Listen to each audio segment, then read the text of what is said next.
Now, you can't find living dinosaurs nowadays, which is a good thing, mostly, but you can still meet some creatures that might have gone to lunch with them. The frilled shark, for example, is a living fossil that comes from a family of sharks that have been around for about 80 million years. One of the coolest things about it is its long, eel-like body that can grow as long as 6 feet. It has 6 pairs of gills on its throat, which help the frilled shark breathe in the deep, cold ocean where there isn't much oxygen. The shark can move very quickly, like a snake, to catch its prey when it least expects it.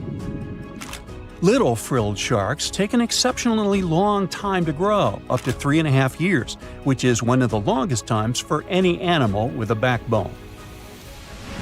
The Chinese giant salamander is another living fossil that can tell you what was going on Earth around 170 million years ago. Now, when I say tell, I really mean it, as it can make sounds like hisses, whistles, and barks, and even a noise that sounds like a crying kid. The biggest Chinese salamander found so far weighed 130 pounds, as heavy as 2 Dalmatians, and was almost 6 feet long. Giant salamanders like to be alone. Hey, I want to be alone. And will chase away other salamanders from their space, except when it's time to start a family. During the day, they hide and sleep under rocks. They can make a special substance from their skin that keeps predators away. Now, gharials are reptiles that have been around for about 38 million years. They live in India and Nepal in slow-moving, muddy rivers.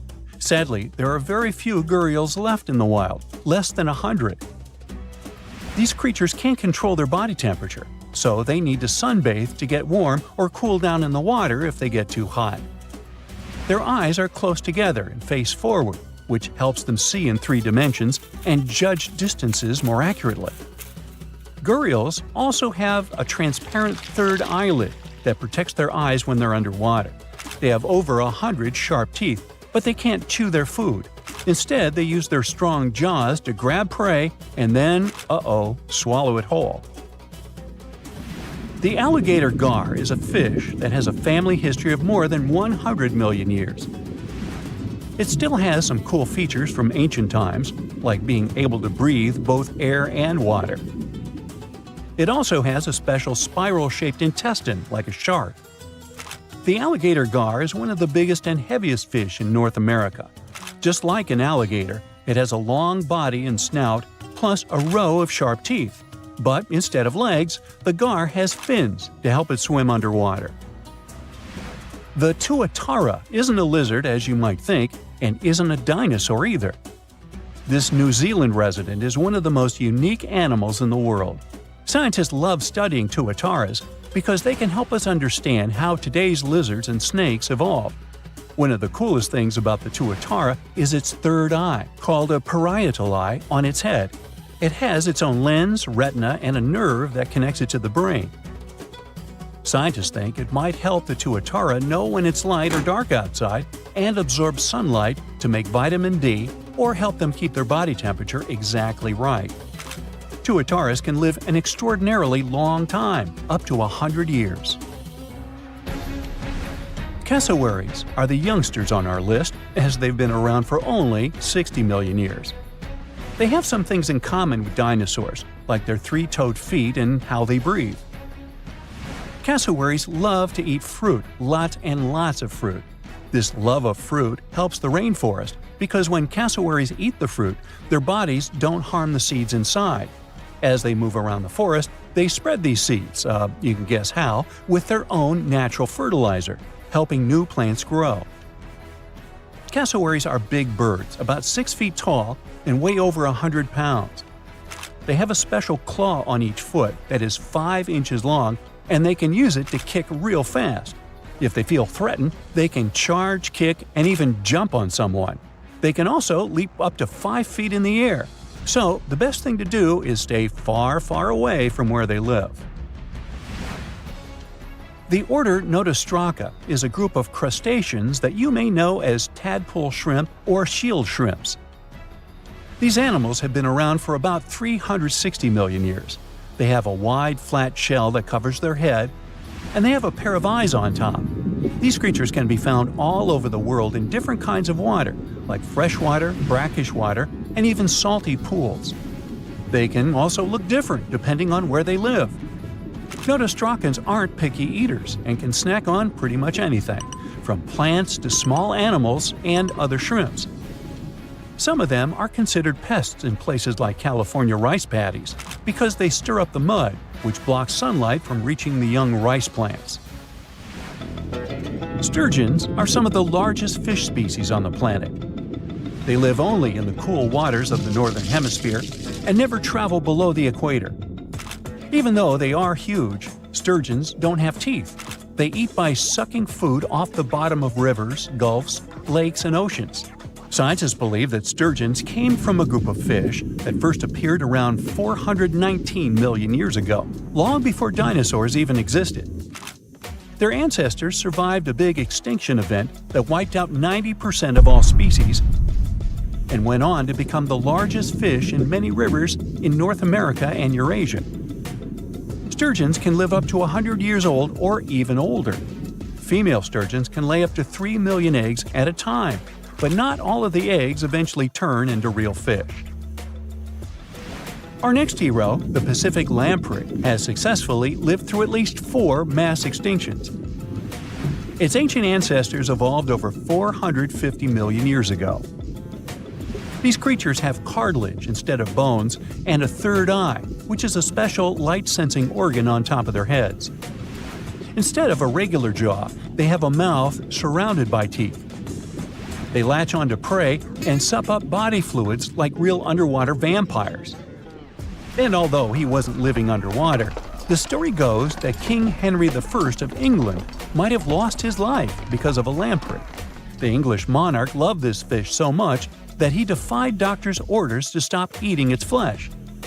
He got sick every time he'd have it, but the lack of bones and the unusual taste made the royal fall in love with it. As a result, he got some scary symptoms from eating lamprey and eventually passed away. Can you say clueless? The elephant fish, also called the Australian ghost shark, has been on Earth for around 400 million years. Even though they're related to sharks, they aren't actually sharks. Instead of bones, their bodies are made entirely of cartilage. These fish have a special shiny tissue in their eyes that can make their eyes look like they change color from yellow to green. Elephant fish can be pretty tough and will fight back if they feel threatened. They like to be alone and usually don't hang out with other fish. Horseshoe crabs also deserve the title of survival champs, as they've been around even before dinosaurs, since 450 million years ago. 4 species are still roaming the ocean from Maine all the way to Mexico. Horseshoe crabs are more like spiders than ticks than they are like real crabs. They have 9 eyes, plus extra light sensors near their tails, so they can see really well. They breathe underwater using flap-like gills near their belly, and sometimes they use these gills to swim upside down. Every spring, when the tide is high, these creatures come up to the beach at night to mate and lay their eggs, and you can see hundreds of thousands of them. If dinosaurs once ruled the Earth, it seems like we should stumble upon their bones everywhere. But we don't. Why is that? Aren't you curious? There's no conspiracy here. The truth is that the quest to find dino remains is much more complex than meets the eye. Yes, dinosaur bones are real, we found tons of them, and they've already been uncovered on every continent, despite many people arguing otherwise. And the uneven distribution of these prehistoric treasures is simply a quirk of nature. Turns out fossilization is an incredibly rare phenomenon. It only happens under specific conditions. When a dino bites the dust, the journey to fossilization begins. The carcass needs swift burial by sediment, followed by layers upon layers, creating a geological pressure cooker. Minerals sneak into the bones, morphing them into stone. This unique recipe predominantly occurs underwater, where sediments like sand and mud can gracefully cloak the fallen giants. Which is why dinos meeting their end above ground rarely end up as fossils. For example, we barely find any fossils of species who lived in the jungle, and especially in the mountains. Researchers reveal that many fossils arise from areas near lakes or rivers.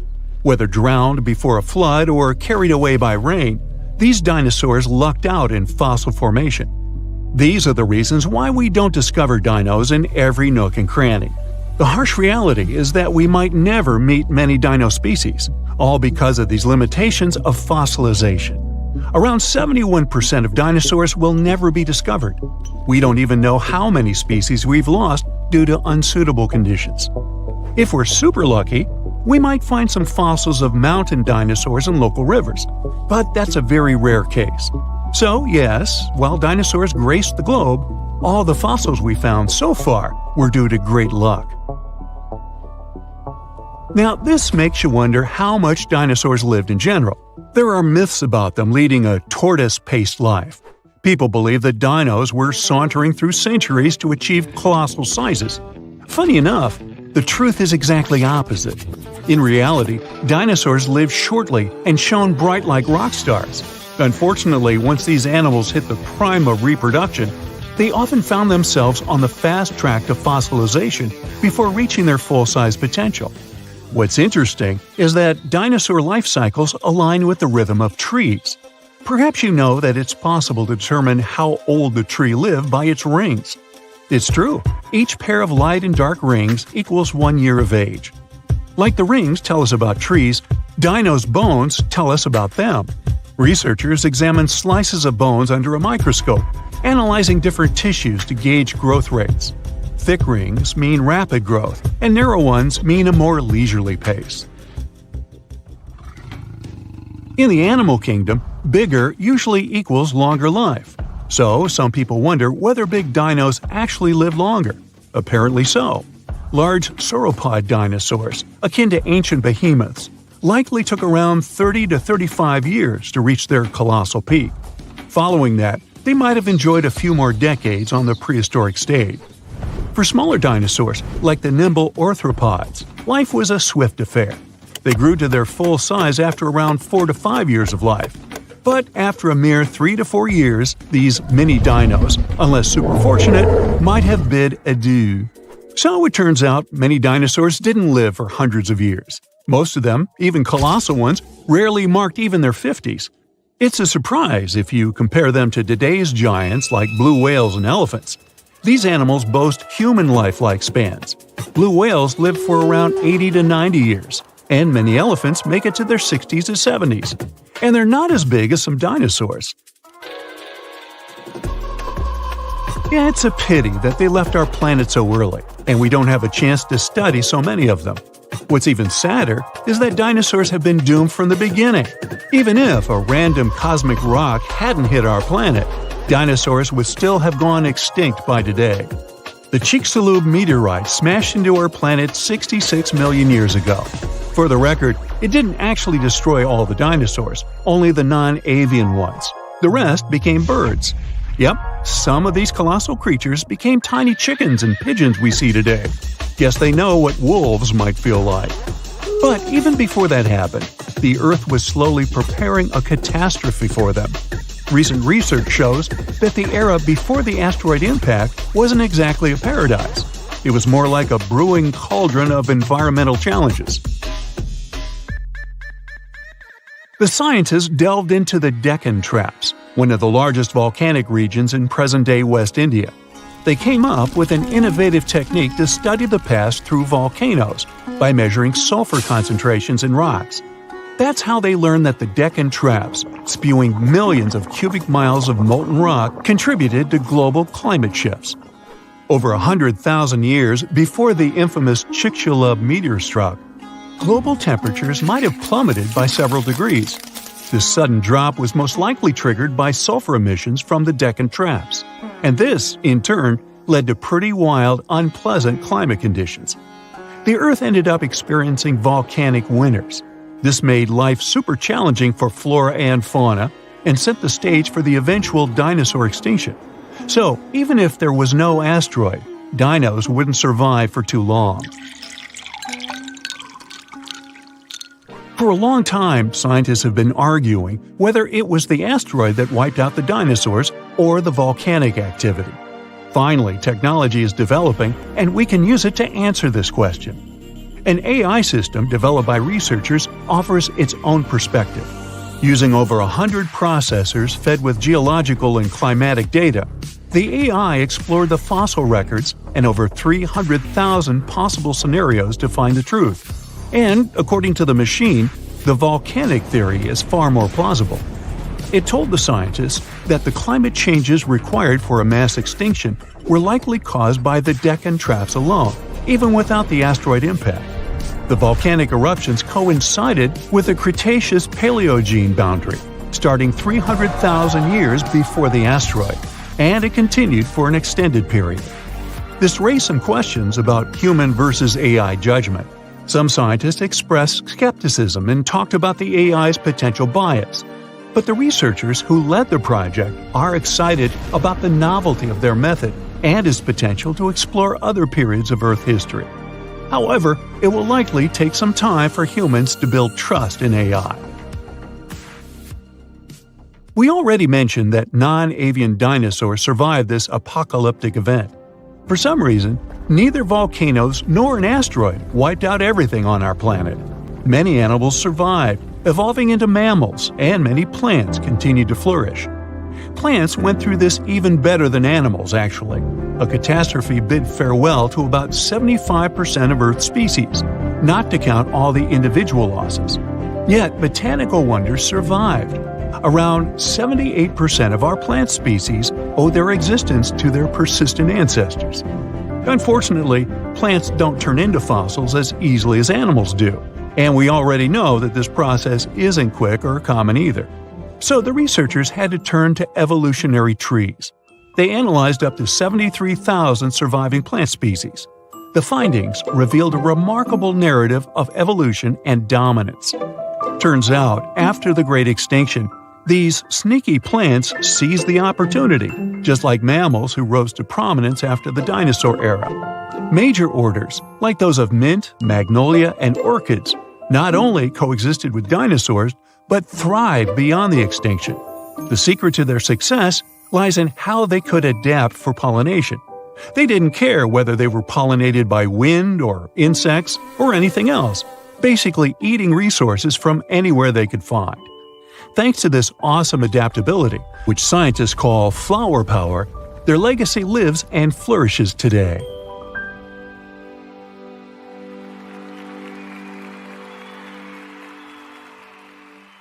We've all been afraid of the dark at some point in our lives, haven't we? I mean, do you remember getting tucked into bed by your mom or dad after they read you some scary fairy tale with monsters and dragons or even dinosaurs? But just as your parents were about to turn the lights off and silently step out of your room, you remembered. What if there was something hiding under your bed? Or worse, what if some spooky creature was stuck somewhere in the closet? You could probably get up and check, but it was too dark out there. Wouldn't it be great to have some source of light that would come from within your body? You could always use it whenever you get surrounded by darkness. Unfortunately, as humans, we aren't able to do that. But there are a bunch of creatures out there that can, in fact, light themselves up. That's thanks to a little something scientists call bioluminescence.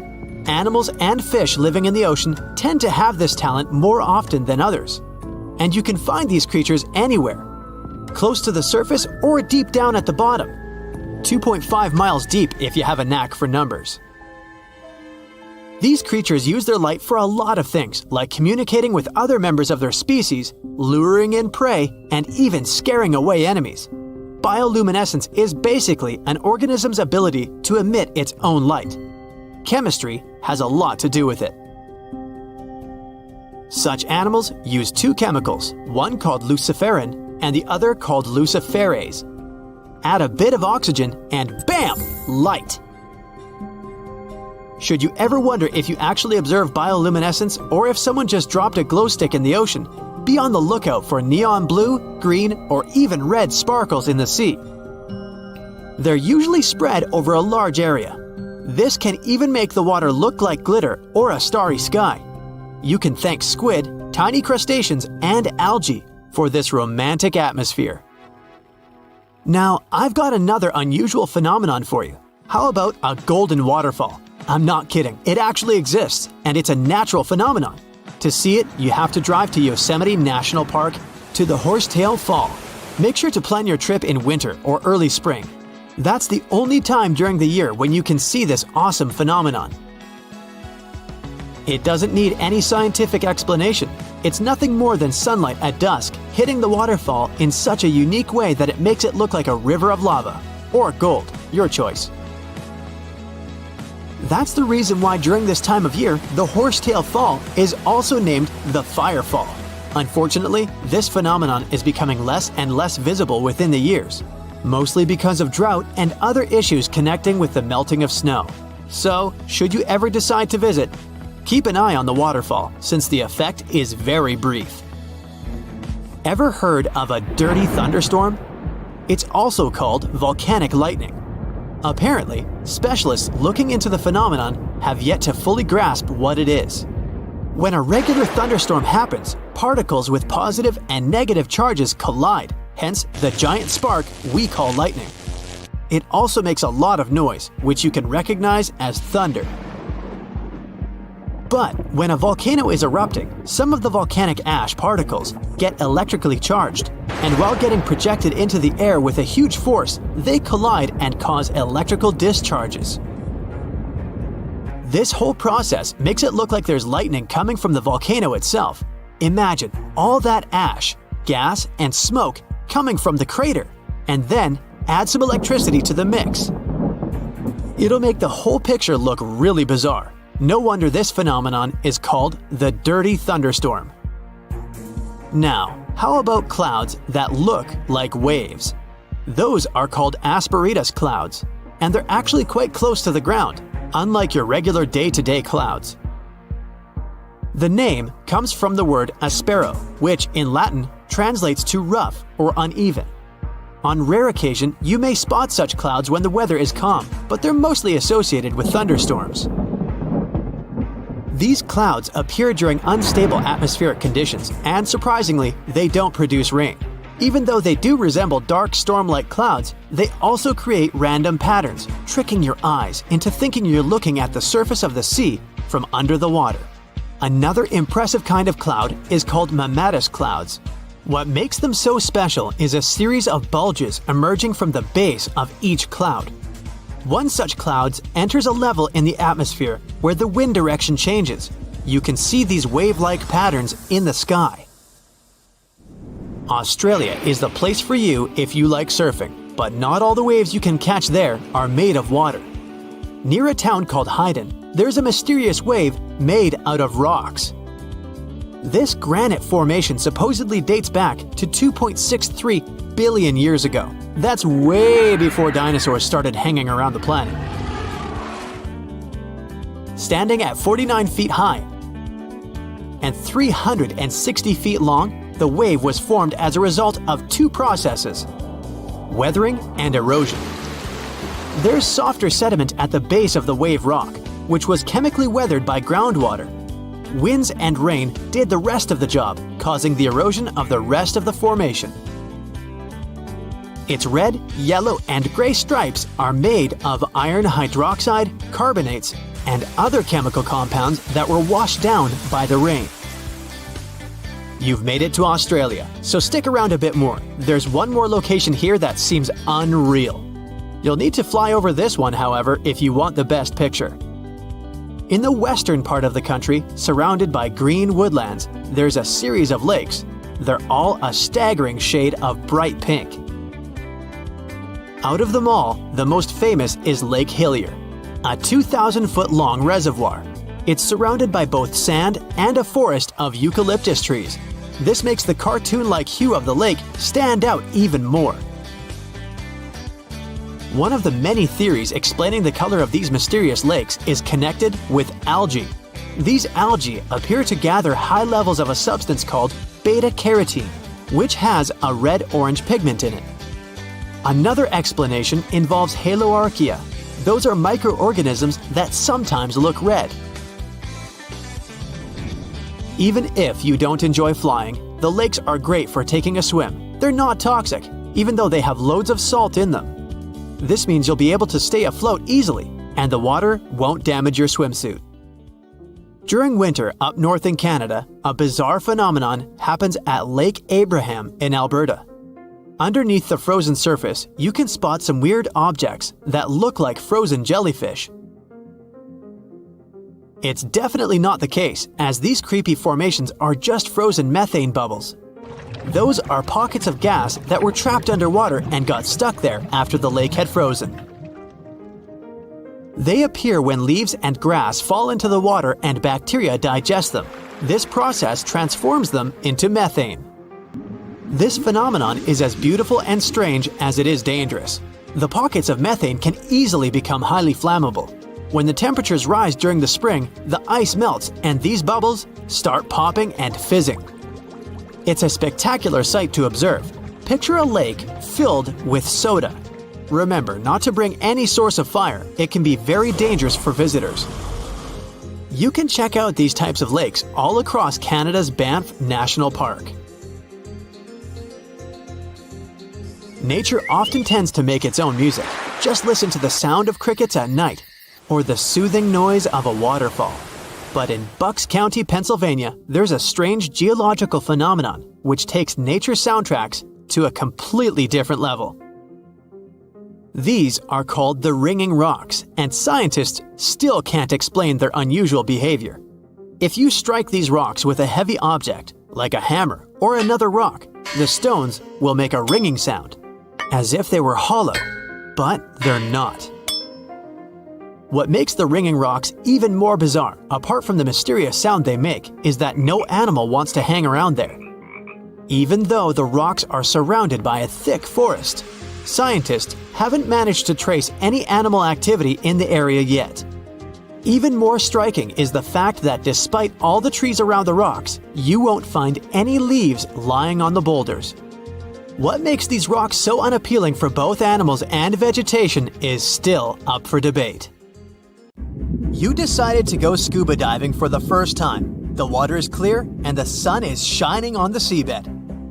You take a few selfies and the fish swimming by when suddenly, the ocean goes pitch black. You look up and, oh my, what is that gigantic animal? It's definitely not a shark, not a whale. Is it a turtle? Yup, but fear not, it's not gonna hurt you. If you had lived on this same Earth about 72 million years ago, then maybe this could have really happened to you. Scientists have recently found the fossils of a gigantic marine turtle that could have grown as big as 12 feet. If you don't have any idea of how big that is, let's see some examples. That's the average length of a hippopotamus, 6 golden retrievers, or 2 Michael Jordans stacked on top of each other. The turtle's scientific name is an homage to that old-school sea monster called Leviathan. Maybe you remember this from old-school history lessons. The Leviathan is supposedly a mythical creature that would swallow entire ships or people that were deemed too greedy by the creature. Can you imagine being swallowed by this humongous sea turtle? No, thank you. The fossils of this gigantic creature began to be excavated between 2016 and 2021, all the way in northeastern Spain. The first fossil was located by a hiker in the Spanish Pyrenees, and it was around 8 inches long. The pelvis of this turtle alone measured around 35 inches. It would definitely be one of the biggest turtles today if it hadn't gone extinct. FYI, the largest living sea turtles today can reach up to 6 feet in length, which is already pretty big.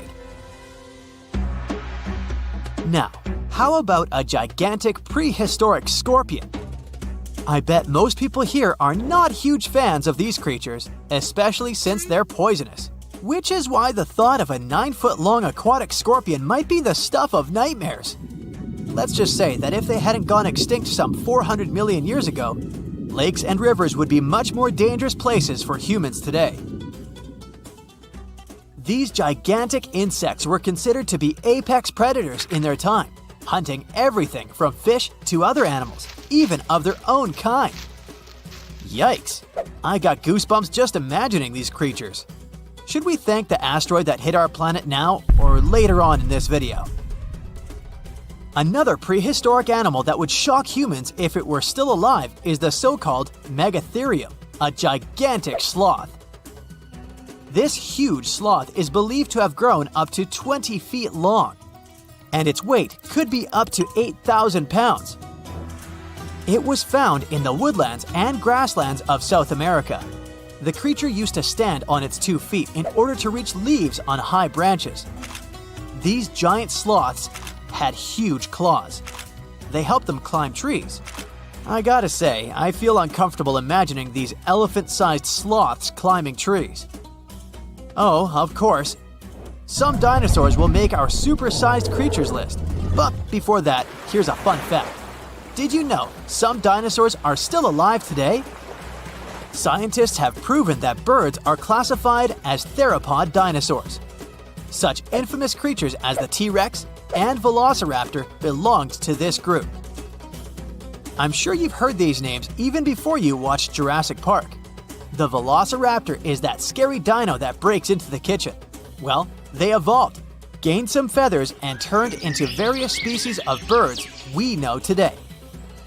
That means that any bird from chickens to those little blue ones is a direct descendant of dinosaurs. Now, does the name Spinosaurus ring a bell? You can see this huge dinosaur in some museums today. Its fossils, I mean. The Spinosaurus was one of the biggest land predators to walk Earth. Actually, to walk its land and water, since scientists believe that this dino was semi-aquatic. It fed mostly on meat, which means humans would be its natural prey if it lived today. This meat-eating dino lived around 90 to 100 million years ago. It was about 60 feet long, 12 feet high, and weighed up to 22 tons. Its head was around the size of 8 bowling balls and was shaped like a crocodile's face. Basically, the Spinosaurus was a big African elephant with the face of a crocodile. Just kidding. But that would look funny though, wouldn't it? A much more attractive dino was this guy. It's considered to be the largest dinosaur that has ever lived on our planet. What made it so big was its extremely long neck and very long tail. You wouldn't want to stand behind this creature, believe me. If it decided to swish its tail, you'd get catapulted very far away. This creature lived around 100 million years ago, and its fossils were first found in Argentina around 2012. The dino measured 120 feet from head to tail, which made it almost as big as an American football field in width. And have I mentioned it weighed almost as much as a space shuttle? A staggering 75 tons. If it had been a carnivore, it would have probably been the greatest predator. But this big guy was a peaceful herbivore that had such a long neck that it could eat leaves from high trees. Cute, right? We must also talk about the Shastasaurus. As the name suggests, this animal is popularly known as the Mount Shasta lizard. Even though it was a marine reptile and probably never set foot on the mountain itself, this dino was usually around 23 feet long, but there was a specific strand of this species that could get as big as 69 feet long, about the size of the great blue whale. This made it the biggest marine reptile to have ever lived. A fun fact about the Shastasaurus is that scientists believe it didn't even have teeth, which means it could only feed on soft-bodied prey, such as squid, for example. The next animal on our list is the blue whale. Believe it or not, the biggest living animal on Earth actually started small. These days, the average mature blue whale can reach up to 100 feet in length and weigh up to 200 tons.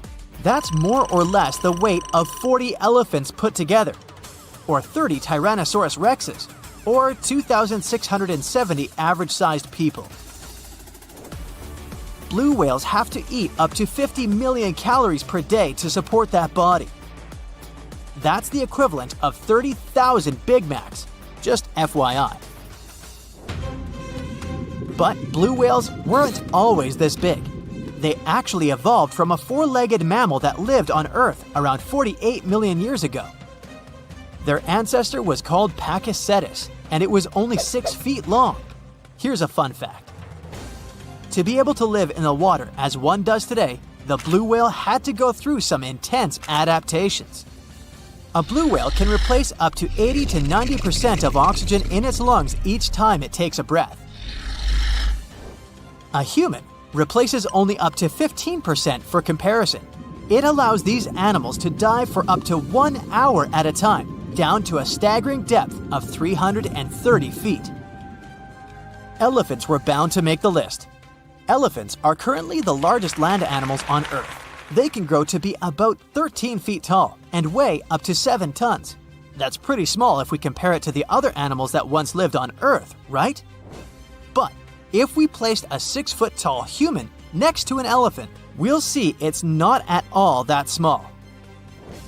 African elephants are bigger than their close relatives, Asian elephants, and they have a similar lifespan to humans, up to 70 years. Pokemon might have made us collectively wish that salamanders were real-life dragons, although they're not. They can still be pretty cool though. There's a giant species of salamander that is known to be the largest living amphibian. They can grow to be as long as a regular-sized human, reaching up to 6 feet. I bet that wouldn't be a pleasant underwater encounter. Ah, that's funny. Well, everything is when you're a giant hyena, Pachyrhinoceros. If you want to picture how animals from ancient times look like, just imagine them way bigger with larger and sharper teeth. And wait, like that isn't enough? Yup, you had to be one mighty beast to survive in such times when everything around you is like 5XL. This hyena was up to 3 feet tall with a weight of 400 pounds. That's the size of a modern lion and around 3 times bigger than today's hyena. The ancient one also had shorter legs, which is also the reason plenty of prehistoric creatures went extinct. Over time, they ran out of food, but couldn't run fast or long enough to catch prey. Also, they couldn't escape quickly enough if there was some bigger guy nearby. Ancient and modern hyenas have quite similar habits. Diet, meat, and meat. They both prefer to steal food from other usually smaller predators rather than go hunting on their own. And of course, they're both always smiling at everyone around. Cheese! You always somehow picture sharks as those marine animals we should be afraid of, right? Not whales. They're mostly good-natured, eating their plankton, spraying out water through that hole in their backs and stuff. And of course, they could get a little clumsy from time to time, so they turn over a ship. Anyway, they're not that into hunting humans. Well, if we all lived in the time of this 50-foot, 50-ton whale, Leviathan, I like to call toothy. Let's just say going to the beach would never be the same. The beast weighed like 6 elephants and was longer than a truck.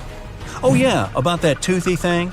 This whale had teeth longer than your palm and a quite refined hunting instinct. So it went after all marine animals, including other whales too. Its only rival was the megalodon itself, the only biggest and scariest shark that ever lived on our planet. Okay, of course, this list is full of giant and dangerous animals with extra sharp teeth who you're certainly glad they went extinct. But there's also some close relative to a human ancestor here too. Hello, distant cousin? Paranthropus. So our cousin P had a big brain, well, at least for those times, and good reflexes, which is why they could defend themselves against some bigger and less brainy creatures that were after them. They mostly ate plants, roots, nuts, soft fruits, young leaves, probably insects, and seeds. They were around 5 feet tall and 150 pounds in weight. Not that big compared to other prehistoric mammals, but still big enough to survive those tough times. Way to go, P! The next one is, yes, I'm very happy these things went extinct, prehistoric mammal, Gorgonopsia. They were something between mammals and reptiles with, of course, very, very big 5-inch saber-like teeth, an 18-inch long skull, and the size of a modern bear. At their beginnings, these guys were really small, no bigger than a dog. After a while, evolution did its thing and turned them into the biggest carnivores of their time, which was over 250 million years ago. I wasn't around then. Scientists still don't know if they had clear skin, fur, or scales, but they do know these beasts had rather long legs compared to the rest of their body, which means they could run much faster than many other animals from those times.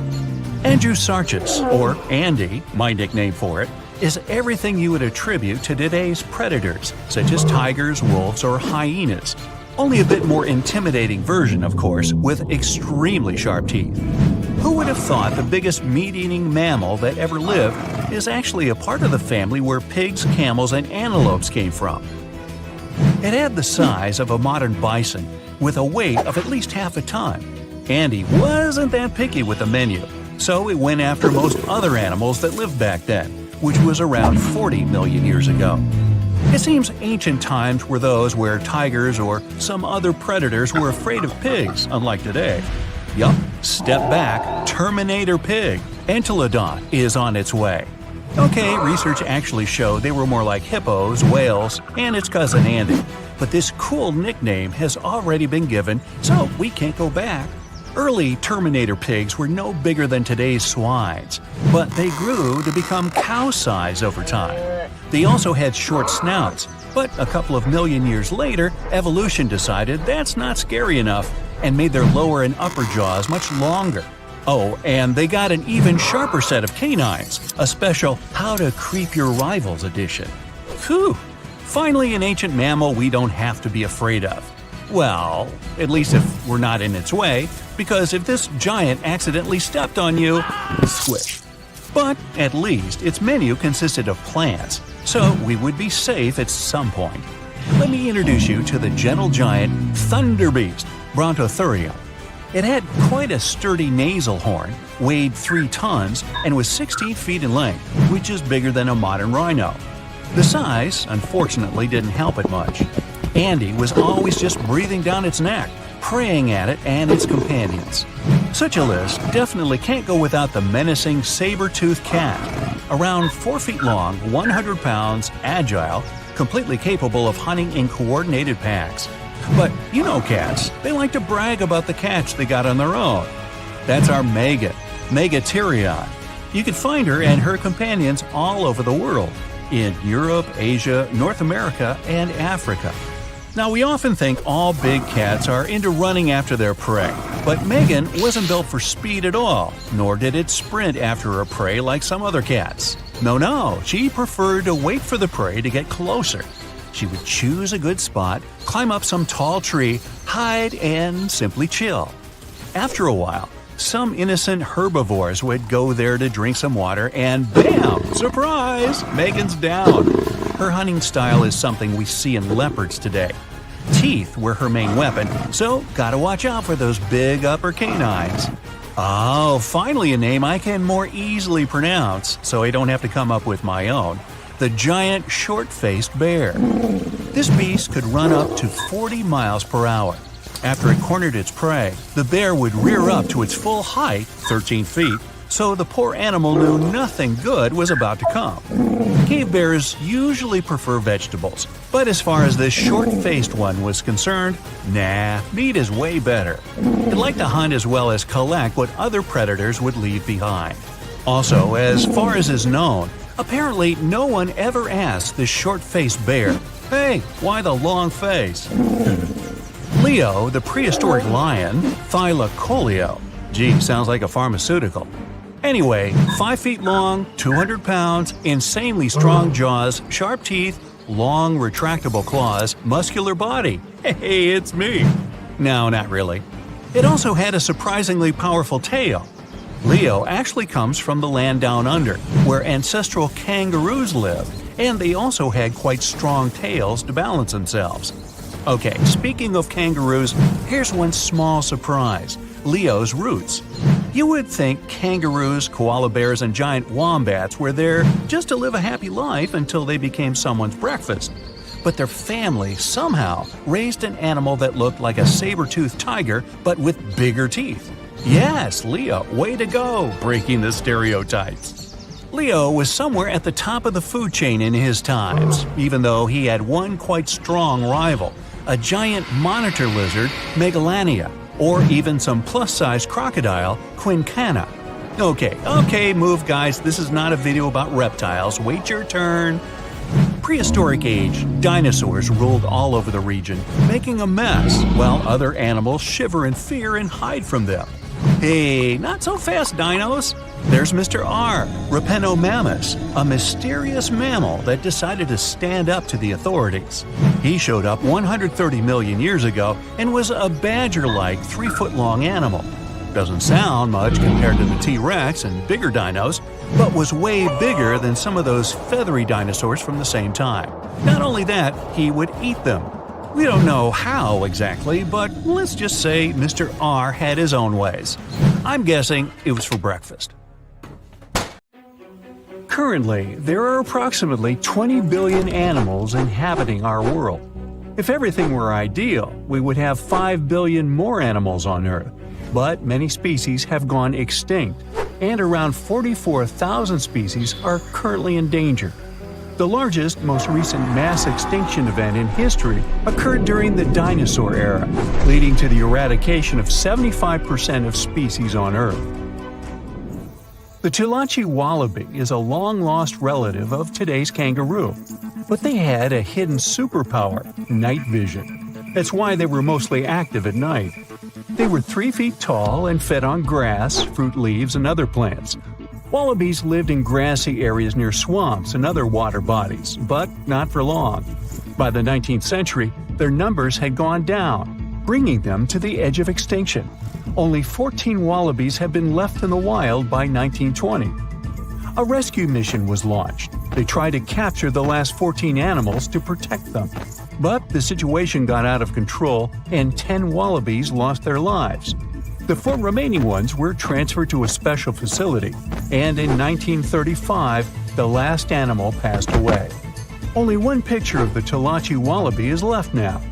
There were reports of the animal's sightings after that, but no proof was shown, and the creature was officially declared extinct in the 70s. Short-faced bears were a unique species that lived in North America, particularly Alaska. It was a massive bear, weighing around 1,500 pounds. When standing on its hind legs, it was around 12 feet tall, a whole foot taller than today's biggest beast in this family, the polar bear. This animal was different from today's bears because almost all of them are omnivores, except for polar bears. But this monster was solely carnivorous, which was the reason for their extinction. During the end of the Ice Age, many herbivores were gone, and those bears did not have enough food to survive. They were the Usain Bolt of the bear world, the fastest Bruins to have ever lived, reaching a top speed of 40 miles per hour, which is 5 miles faster than grizzlies. There are around 400 million pigeons in the world now. Some time ago, in America, a species of birds called passenger pigeons were abundant throughout the country, especially in the eastern forests. There were more than 1 billion of them, but they went from 1 billion to 0 in a few years. They had small heads and necks, but long tails and wings and strong breast muscles that allowed them to fly super long distances. The last passenger pigeon passed away in captivity in 1914. It was named Martha.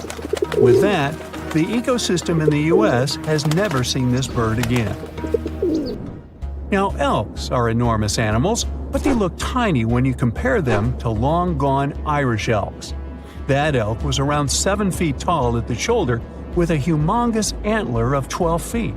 Today, elk are only 4.5 feet tall at the shoulder and have around 4-foot-long antlers. Despite its name, this elk was found all over the world, from Asia to Europe. It got its name because, in Ireland near Dublin, researchers found a perfectly preserved specimen. Since then, it's been called the Irish elk. The last one passed away in Ireland. The main reason for their disappearance was their inability to adapt to changes. When the Ice Age ended, the elk could not survive and became extinct. Now, somewhere deep in the forests of Costa Rica lives the interesting-looking golden toad. It was discovered in 1966 in one particular spot where all toads would gather to mate. In 1967, a large population of this golden nugget was noted in that same spot. But the following year, only 10 to 11 toads were seen, and the year after that, in 1968, only one lonely male toad showed up at the spot. For years, there were searches for golden toads. In 2004, the toads were officially declared extinct. Humans were not responsible this time. The drought in the area in the 80s had a significant impact on the toads. Still, the last straw was the arrival of a new fungal species that caused the animal's skin to thicken, eventually leading to the toad passing away. This chytrid fungus is responsible for the extinction of more than 90 frog and amphibian species, becoming one of the biggest threats to their lives.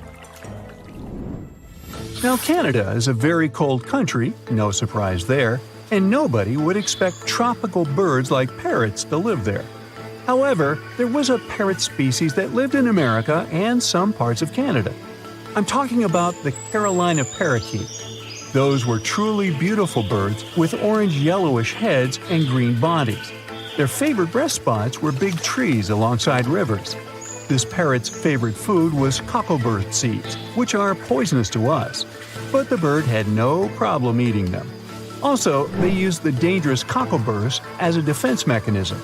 After they ingested loads of them, their meat became poisonous, and predators do not enjoy eating toxic birds. Carolina parakeets were abundant, there were millions of them. But since the Ice Age, their numbers had been gradually going down because of natural reasons, mainly temperature. By 1935, no such parakeets were left in the wild. Today's African lion had a much more prominent and notorious cousin, the Barbary lion. Those cats were mentioned in many famous old books. They were described as mean, terrifying beasts. It's believed that they were the largest lion species ever. Those big cats weighed around 600 pounds and were 9 feet from the head to tail. Unfortunately, this lion was declared extinct in the 90s due to many factors. Today, we only have one photo of this animal taken from a plane. Paradise parrots were native to Australia. They were genuinely amazing birds with captivating colors. What was unique about them was their nesting habits. They only nested in termite mounds. This parrot was always on the edge of extinction, and the reason for that is still unknown.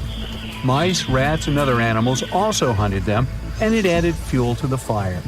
The last bird was spotted in the year 1972.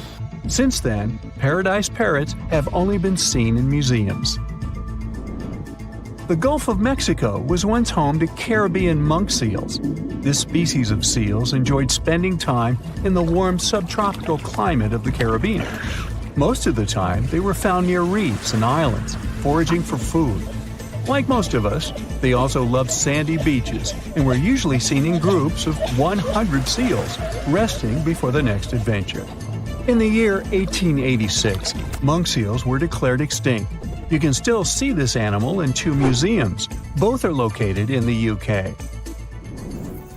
As we all know, zebras have black and white stripes. But once, a zebra species had only half the body covered with brown and white stripes.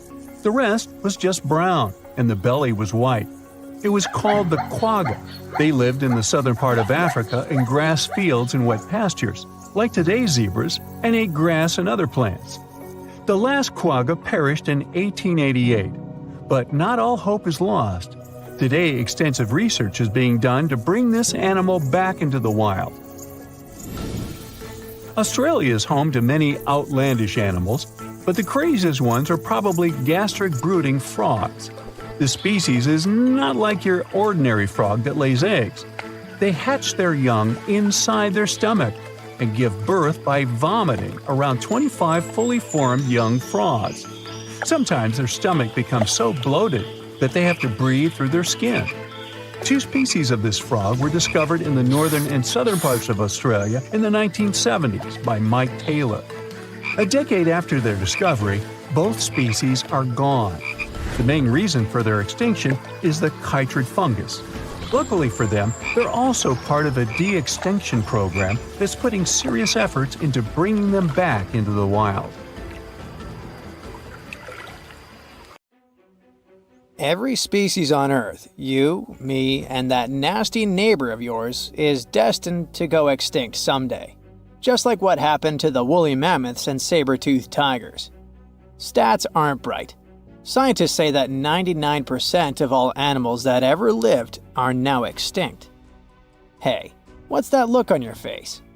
Going extinct is not the end of the story. Now listen up. Mammoths might make the greatest comeback ever and even be the key to saving humanity. Nope, they won't give away free money so that we don't have to work anymore, but they can sorta help the weather situation on our planet. In the Arctic tundra, there's this ground called permafrost. It's like soil in the form of ice. Soil turns permafrost when it stays super cold for 2 years straight. But now, permafrost is actively thawing out, and it's bad news for, well, everyone. Because while thawing, it releases a lot of carbon into the air. But what if we had large animals like mammoths there today? They would churn up the soil. The ground would freeze more deeply in winter. And then, in summer, a layer of grass would help keep the ground cool and prevent the permafrost from melting. Some scientists think that's a great solution. So now there's a company in the US that's trying to bring mammoths back to life. Okay, you got me. Not actual mammoths, but a sort of hybrid between an elephant and 1% mammoth DNA. It would be a northern elephant. Getting mammoth DNA is easier than you might think. They actually only went extinct about 10 to 14,000 years ago. Scientists are hoping to have their first elephant-mammoth hybrid by 2027. Let's hope it doesn't turn into a real-life Jurassic Park. Ah, Australia. A nightmarish place, and a home to the most fascinating creatures on Earth. But here, the sad fate befell the Tasmanian tiger, also known as thylacine. Don't mix it up with the Tasmanian devil. That one is living and thriving. Nope, the thylacine was a marsupial predator that used to chill in Australia, South Tasmania, and New Guinea. It was a nocturnal who preyed on other marsupials, like kangaroos. In the 30s, the farmers suddenly claimed that thylacines were eating their livestock. Looking back at it now, that was probably an exaggeration. But humans started to hunt poor thylacines until they were all gone. And then it turned out that hunting away the important predator isn't the brightest idea. Who would have thought? You see, thylacines kept things in check by eating bad animals. So once they disappeared, the Australian wildlife was basically doomed. 35% of total mammal extinctions on Earth happened here. That's an awful world record. I know it sounds gloomy, but hey, maybe we can fix this. Remember that company we mentioned? It wants to bring back the thylacine too. Luckily, many thylacine embryos are still preserved in jars, like some creepy pickles. If we bring them back to Tasmania, this could help revive the entire ecosystem. Would you be happy to see them back in the wild? Me too. And I would also be happy to see you hitting those like and subscribe buttons so you can keep up with amazing facts all year round. We also have some huge dreams about tiny creatures.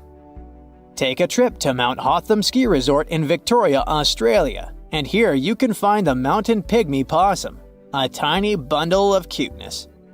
These guys are super rare. We even thought that they were extinct. All we had was their fossils. But then, some skiers spotted a possum in a log pile at the ski lodge in 1966. Imagine suddenly making a great discovery while chilling on vacation. These little possums can spend 7 months of the year sleeping under the snow. They wake up occasionally to eat some stored food, and then they wake up in the spring to eat even more, find a mate, and go back to sleep again. What a relatable fella. Since they've made it into this video, you can guess they're pretty endangered. There are less than 2,000 left in the wild. all because their current homes don't fit them that well. But hooray, we can help them too! You see, their ancestors lived in lowland forests about 20 million years ago. So maybe mountain possums could live better if we moved them there? Of course, we can't just take them to the woods and expect them to survive. Instead, scientists want to slowly release possums into the forest and check up on how they get on with it. Let's hope these cute creatures will adapt to woodland life. The southern gastric brooding frog, also called the platypus frog, was quite a unique creature. It was discovered in 1972 in Queensland, Australia. Back then, this fella shocked the scientists with its super weird birthing practices. Check this out. The mother frog swallows her eggs, turning her stomach into the womb. Then she doesn't eat at all for 6 weeks straight. I could never. Meanwhile, the tadpoles hatch in her stomach, start to grow, and eventually get so big that the mom literally has to breathe through her skin. And then she literally spews out her offspring left and right. Bleh. But this insane process is a great evolutionary achievement, which is why it drew everyone's attention. But the wonder didn't last long. By the mid-80s, all known species of these frogs vanished from their natural habitats. Why? We have no idea. There are many theories, but almost no evidence to back them up. In any case, over the years, these guys officially became extinct. But it all changed in 2013. Scientists started a groundbreaking project named the Lazarus Project.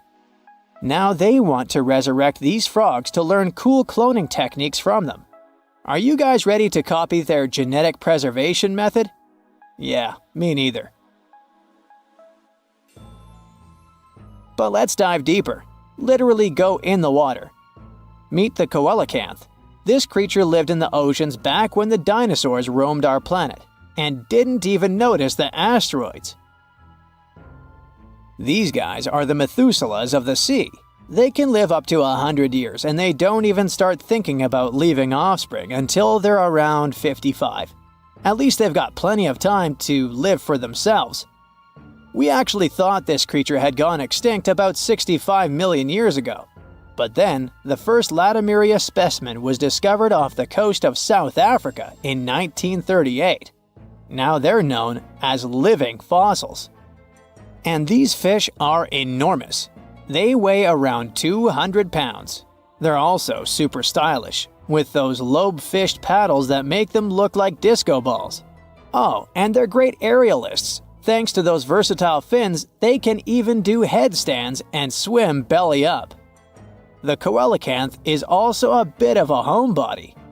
It's not very energetic and likes to live in underwater caves during the day, only coming out at night to snack on smaller fish and squid. Another animal who's literally me. Now we're trying our best to preserve this species, and I won't be surprised if it outlives us all. And finally, let's talk about the largest and most awkwardly looking flightless bird from New Zealand, the South Island takahe. The tale of the takahe started way back in the Middle Ages. Humans accidentally hunted them all away, and by the late 19th century, it seemed there were none of them left.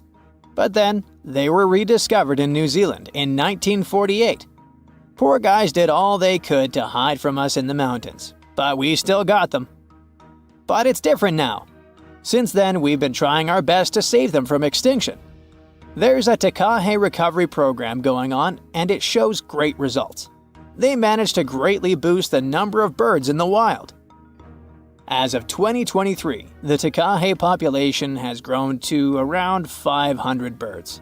They're now considered nationally vulnerable, not nationally critical. It's a little progress, but progress nonetheless. Let's keep it up. Psst, run! Really? It's not safe out there. There's a saber-toothed tiger lurking around. You better be careful. What are you doing? Don't peek. Okay, just one little peek. How's this possible, you ask? That's because you're in virtual reality, of course. These cool but very dangerous-looking big cats were alive during the last ice age. What if they decided to show up at your doorstep out of nowhere? Knock knock, a saber-toothed tiger is waiting for you to buy its cookies. Meanwhile, the coelacanth, this massive-looking fish, comes from a lineage that's been around for over 300 million years. We thought they didn't exist anymore until 1938, that is, when a live coelacanth was found again. Since then, they've been roaming the waters of the east coast of Africa and the waters of Sulawesi, Indonesia. Man, I wouldn't want to go for a swim and meet one of these fellas face to face.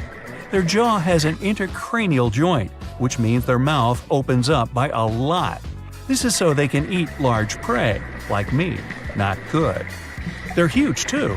Imagine a fish that's as long as you're tall and weighing as much as an average human.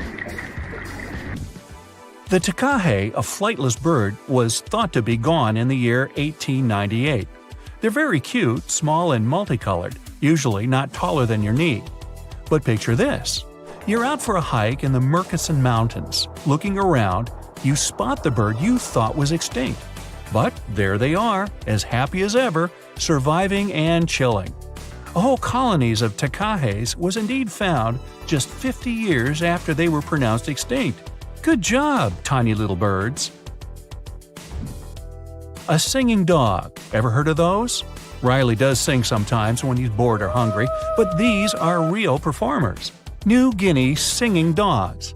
They've been only recently discovered again in the wild for the first time in 50 years. Still, they were never completely extinct to begin with. New Guineans made sure they were safe next to them. But in the wild? Very rare and hard to catch a sight of. Look, there goes one. The New Guinea singing dogs are called so because of their famous high-pitched singing. They sometimes sing together too. A dog choir of sorts, where they all howl together. I bet they sing better than I do in the shower. Not going far from this area, we have bats, but these ones are sort of different. You see, their ears are enormous.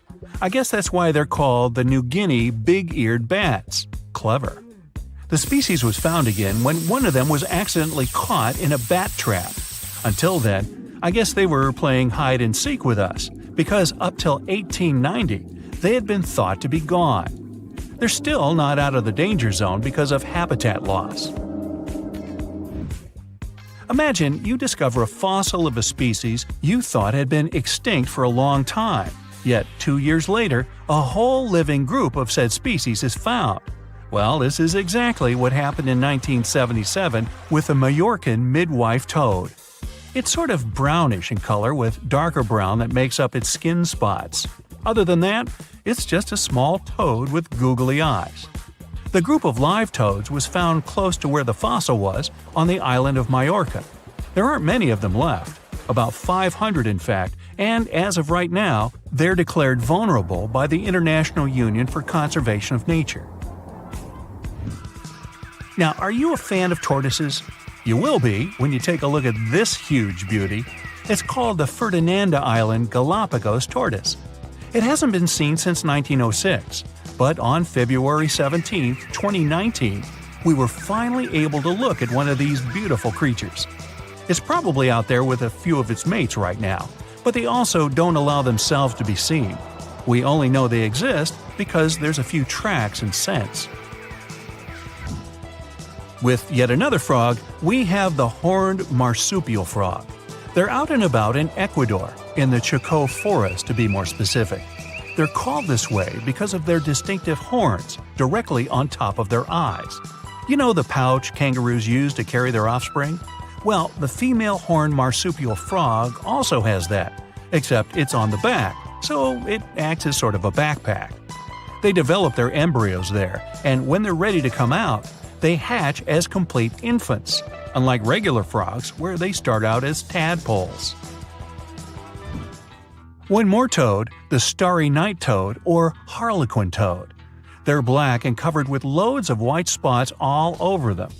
Lost for 30 years, it was discovered back in 2019. Picture them as big bodyguards, water bodyguards to be exact. Oh, that's a very big toad on your screen. Well, for the Arhuaco people, that's exactly what they are, guardians of water. They also have their own name for them, Guna. Sounds like a cheese. When scientists found them yet again, they came across 30 of these little creatures, but initially, they were expecting only one. Well, what a nice surprise.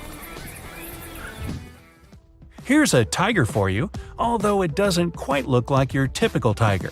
It's called the Tasmanian tiger, and it seemingly disappeared since 1936. But then, out of nowhere, people started seeing them out there in the wild just 5 years ago in 2016. They sort of resemble dogs more than tigers, or a fox maybe. Just take a look at its muzzle. Maybe even a mix of both. Then, a few others started popping up too. And if you happen to think you're seeing one right in front of you, but you're not quite sure, check if they've got stripes on their back. They're definitely out there, but still technically marked as extinct by the IUCN. Okay, picture a horse that looks straight out of a movie scene. Tiny, gorgeous fur, very well behaved. It's tiny, but it's not a pony. It's a Caspian horse. They have an interesting backstory to them. They were discovered by Louise Leyland, who got married to an aristocrat in 1957. Having moved to Tehran, Iran, she didn't quite like how the horses behaved there, so she took matters into her own hands. She took a few people with her, and off they went to the Caspian Sea mountain. And in there, they found 3 of these beautiful tiny little horses. Now, that's how the story goes. Coming up next, a possum that was found in an unexpected place. Guess where? You have 3 options to pick from: hiding in a ski resort, in the Australian outback, or in someone's apartment in the bathroom. Which one do you choose? You have 3 seconds. The right answer is a ski resort. Yes, this possum is called the mountain pygmy possum, and it's originating from Australia. So far, there are 3 different living populations of this tiny possum, but it was believed to be extinct until just 1966. There are fewer than 100 of them, so the IUCN has marked them as critically endangered. Also from Australia is the night parrot, an absolute delight to birdwatchers. Very beautiful, yet mysterious. These little fellas live in very remote areas. You can probably count on the fingers of your hand how many times these birds have been seen since they were found again in 1979. That's how rare they are. Have you ever seen a pygmy tarsier? Neither have I. It was only in 2008 that 3 of them were caught. Scientists don't really want to lose track of their movements again, so what they did was gift them with tiny little collars.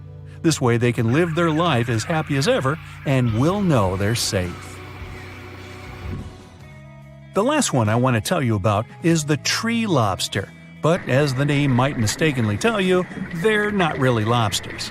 They're just big black bugs with huge legs. Their extinction story is a sad one. In 1920, a cargo ship got stuck on Lord Howe Island, and it had rats aboard. These rats fled the ship and ran straight to land. Even though tree lobsters are bigger than most insects, they're still relatively small compared to rats. The poor things never stood a chance. Still, in 2004, life shone again for these distinct critters. A pair of Australian scientists were out and about on the island and came across 24 of them. All of them were living beneath one single shrub. Hey, if there's enough space for everyone, it's not small, it's cozy. Bottom line, it's better to be distinct than extinct. Don't you agree? When we say extinction, we usually think of dinosaurs that went to lunch with a humongous asteroid and were wiped out from the face of the Earth. We don't think of ourselves possibly going away in the near future. But what we forget is that there have been 5 mass extinctions that our planet witnessed in the last 500 million years, not just one. And we can be nearing the 6th one, where one of the species to possibly disappear are humans.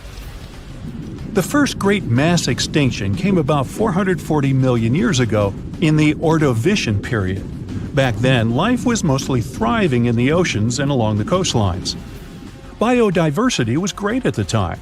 There were thousands of different species, trilobites, sea scorpions, and all kinds of weird-looking mollusks, and even fish. You name it, Ordovician had it. But then, the temperature around the planet started to drop. The overall warm climatic zones became colder and colder, until the oceans got covered with thick sheets of ice. Most of the marine species weren't ready for such abrupt changes. Imagine a trilobite serenely crawling along the bottom of the sea and suddenly bumping into a glacier. Yeah, it's like living your entire life in a beach bungalow, only to find yourself in an igloo one day.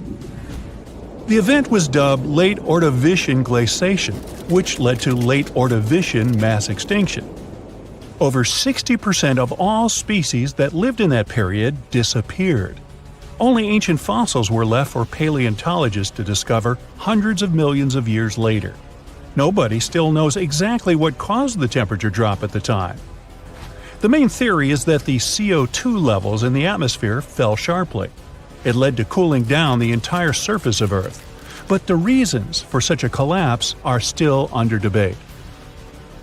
However, that wasn't the worst mass extinction event in the history of our planet. Despite more than half of all living creatures being wiped out, biodiversity on Earth restored itself in the following 5 million years. Life went on until another catastrophe struck. Within the span of 20 to 25 million years, from about 375 to 350 million years ago, several extinction events occurred. They were like pulses that damaged a lot of marine species. Arthropods, like scorpions and mites, lots of various fish, including sharks, all were in decline. Overall, more than 75% of all living beings disappeared back then, who were mainly in the oceans. The reasons for such events are even more unclear than those before the late Ordovician mass extinction. Most scientists now believe those waves were caused by changes in the sea level and a lack of oxygen in the oceans. A lot of plants quickly moved to land and adapted to living outside of water. And since they were the main source of oxygen in the ocean, all those fish and sea scorpions were in for a very unpleasant surprise. The booming growth of plants on land also removed much of the CO2 in the atmosphere and enriched it with oxygen instead. This led to an abrupt temperature fall again. And although no new ice age followed, many land animals couldn't adapt to the new conditions. The bitter irony was that the major part of them had just recently crawled out on land from the ocean, looking for a better environment. Ah, well. This was only the first wave, though. The reasons for the second one, that came about several million years later, are still unknown. Scientists think there could have been mass volcanic eruptions, or even meteor strikes, but those are just hypotheses. Then another 100 million years passed without much trouble. Species rose and fell, evolved and disappeared, but the cycle of life continued, until about 250 million years ago, when the third mass extinction event occurred. It happened in the Permian period, the last period of the Paleozoic era, and it was so catastrophic that it had all the chances of becoming the last mass extinction on our planet. Scientists are still unsure what caused so many species to be eliminated. But the fact is that around 96% of all living creatures in the world were gone. One theory suggests that volcanoes started being overly active. They threw millions of tons of methane and basalt into the atmosphere. Asteroid strikes might have added to the damage too. The sky was literally covered in dark clouds of ash. The proto-mammals and reptiles tried to hide from the black and gray mist, but it was everywhere. It was like hiding from the air itself. Another culprit could have been microbes that loved their methane-rich environments. They could have quickly spread in the oceans and literally choked the rest of the marine life forms there. But whatever the reason, the Permian mass extinction event was the most massive and destructive of all the Great Five. All life on our planet could have ended right then and there. But those 4% that persisted eventually spread across the Earth and started a new era. Yay! This time, they lived a peaceful life for only 50 million years. And then, whammo, the fourth great mass extinction hit. It was different though, slowly creeping across the planet over the last 18 million years of the Triassic period. The extinction occurred in numerous short pulses, wiping out several species at a time. A slight climate change here, an abrupt temperature fall there, and very upset animals and fish all around. The main reason for that was again the volcanic activity at the time. Fiery mountains started spewing out ash and gas once more, lowering the oxygen levels and suffocating life. Well, that was harsh. The gases and other substances thrown out of the volcanoes' mouths changed the Earth's climate again. Sea levels rose because of that, and some researchers believe even the pH levels were altered. That means the marine life that used to be swimming peacefully in more alkaline waters suddenly found itself trying to survive in acid. But apart from causing bursts of extinction, these changes also ushered in the era of dinosaurs. It didn't begin immediately, of course. Some species evolved and slowly grew into the mighty animals we've heard so much about. Their extinction was the last of the Great Five, and certainly the most well-known. About 65 million years ago, when dinos were still ruling both land and ocean, an enormous asteroid came from outer space and fell right on Earth. The impact was so powerful, it left a huge crater in the Yucatan Peninsula, and the explosion sent billions of tons of debris into the air. The dinosaurs that lived far away from the impact zone raised their heads and saw black and churning clouds blocking the sun. It remained for years, drastically dropping the temperatures. In addition to the cold that followed, the asteroid hit a carbonate rock that had a lot of flammable material in it. The impact led to an explosion. The chemicals mixed in the air and produced sulfuric acid, and that acid fell down in the form of rains, altering the pH of the oceans. Aquatic creatures that were again used to more alkaline waters went, "Oh, come on!" That didn't help, though. The changes were abrupt and severe. About 75% of all animals and plants went extinct in a matter of years, unable to survive the new, harsh conditions on the planet. But some persisted. Many of them were reptiles, like crocodiles and turtles, which managed to survive even up to this day, looking almost the same as they did back in the dinosaurs' days. Others were mammals, which had lived in the shadow of the mighty dinos and hid from them in dark corners. But now that the giant animals were gone, they began to flourish, bringing in the Cenozoic era, the one that lasts to this day. And today, we might be witnessing the sixth great mass extinction. According to scientists, with the evolution of humans, a lot of different plants and animals have gone from the face of our planet, never to return. The good thing is, mass extinctions have always happened over a span of several million years, so we might still have time to recognize it, prepare, and counteract. What do you think? Shall we? We're in Siberia. It's so cold here that freezing gusts of wind are burning your face. All that white snow seems to be blinding you. This place resembles Antarctica because of the permafrost. Recently, a group of scientists researched one of the local rivers. With the help of a drilling rig, they extracted several samples of frozen soil. The scientists were shocked to find living creatures inside the ice. Later in the laboratory, they realized that the creatures were microscopic multicelled organisms known as Deloid rotifers. These creatures looked like little worms. Scientists knew that these worms could live in frozen conditions for up to 10 years. But the age of the rotifers found in the ice was about 24,000 years, and after defrosting, they began to reproduce, as if they had been sleeping for several hours, not thousands of years. Further analysis showed that these organisms could stay frozen for hundreds of thousands of years. The rotifers might have lived during the time when people didn't invent the wheel yet. And this isn't their only superpower. Deloid rotifers are among the most radioactively resistant animals on Earth. They can survive in places where there's no oxygen and water. They can also stay alive in areas with high acidity and can live without food and water for a long time. By the way, these are not the only creatures that are known for living for thousands of years. Particular types of moss and some microorganisms are also almost immortal. Nematodes, also called roundworms, are some of the most adaptive varieties of worms in the world. Imagine the Eiffel Tower standing tall and proud. And now, let's make it 10 times higher and place it underground. Exactly at this depth, many thousands of feet under the surface, scientists discovered these creatures. There's no sunlight and almost no air in this place.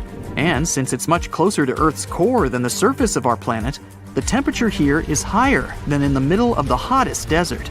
Millions of tons of soil above create insane pressure. But all this couldn't prevent life from developing here.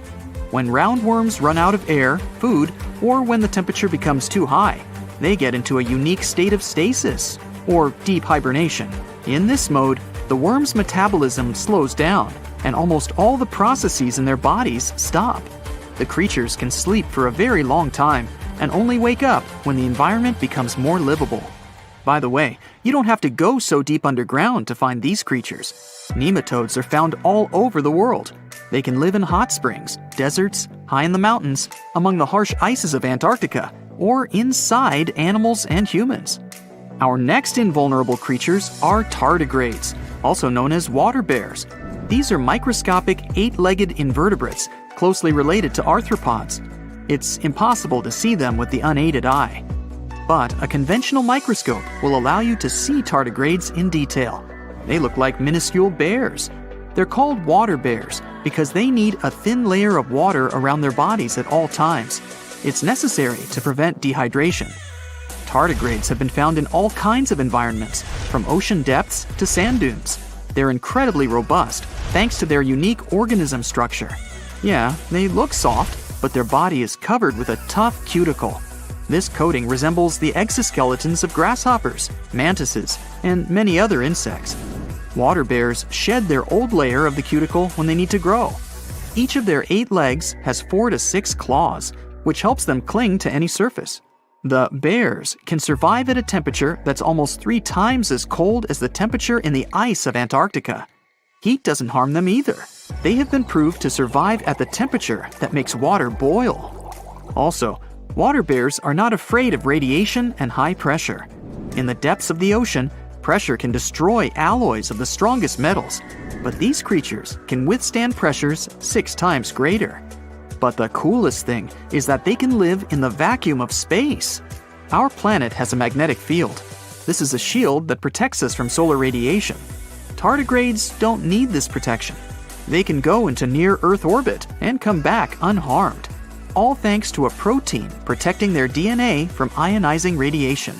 Like other immortal organisms, water bears can fall into a state of cryptobiosis. Tardigrades pull their head and legs inside their bodies and fall asleep. If the surrounding conditions suggest freezing, drying out, or experiencing a lack of oxygen, they will remain in this barrel form until the situation improves. So those are microscopic organisms and microbes that can only be seen through a microscope. But how about something bigger? Meet ironclad beetles. They live in the southwestern US and Mexico. These insects cannot survive high temperatures, live without oxygen, or in conditions of increased radiation. But their shells are so tough that they can only be pierced with a drill or hammer. Their durable exoskeletons are made of a special substance, chitin. It can also be found in the armor of crabs or shrimp. And still, the chitin of the ironclad beetle is so durable that it allows this creature to withstand the impact of a car moving at high speed. In times of danger, they can hide their whiskers and strong legs in special recesses in their shell. Other animals can't bite through the armor, so they spit the beetle out and leave to look for lunch somewhere else. As soon as the danger disappears, the bug stretches out its legs again and goes about its business. Also, the armor saves the beetles from dehydration, which is very useful in hot areas of Mexico and the southwestern US. Inside the exoskeleton, they can store moisture. In other words, these bugs can absorb water whenever they find it and transport this liquid inside themselves. The next creatures are incredibly fragile, but they know how to survive in places where almost no other animals can live. We're going to the southeast of Romania, near the Black Sea. Here, on a desolate wide plain, you can notice a pit. This is a mine leading deep underground. The air on the surface of our planet usually contains around 20% oxygen, but in the mine, it's only 10%. Inside the cave, the air also has an increased content of hydrogen sulfide and carbon dioxide. People can't breathe there without an oxygen tank. We can probably say that the water and air there are poisoned. Almost no animals would be able to survive here. Still, 48 species of living organisms have been found in this cave. 33 of them are newly discovered species. And they aren't the only microbes or bacteria that can't be seen without a microscope.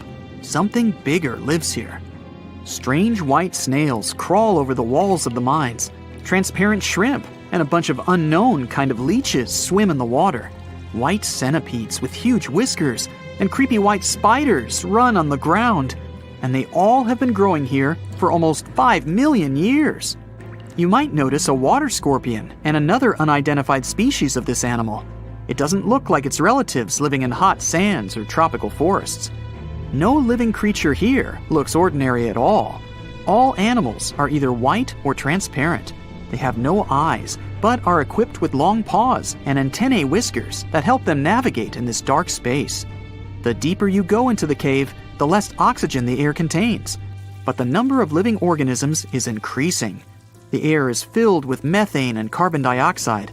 All the inhabitants of this cave have never seen the light of the sun and have never gone out of the darkness.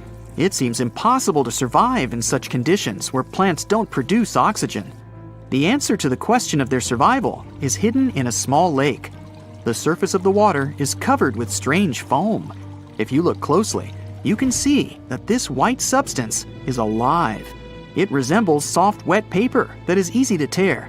The thing is billions of living organisms, bacteria called autotrophs. There's much more carbon dioxide in the cave than there is outside, and these bacteria, like plants, absorb it. But they don't do this with the help of photosynthesis, which means they don't need sunlight. They use water for chemosynthesis.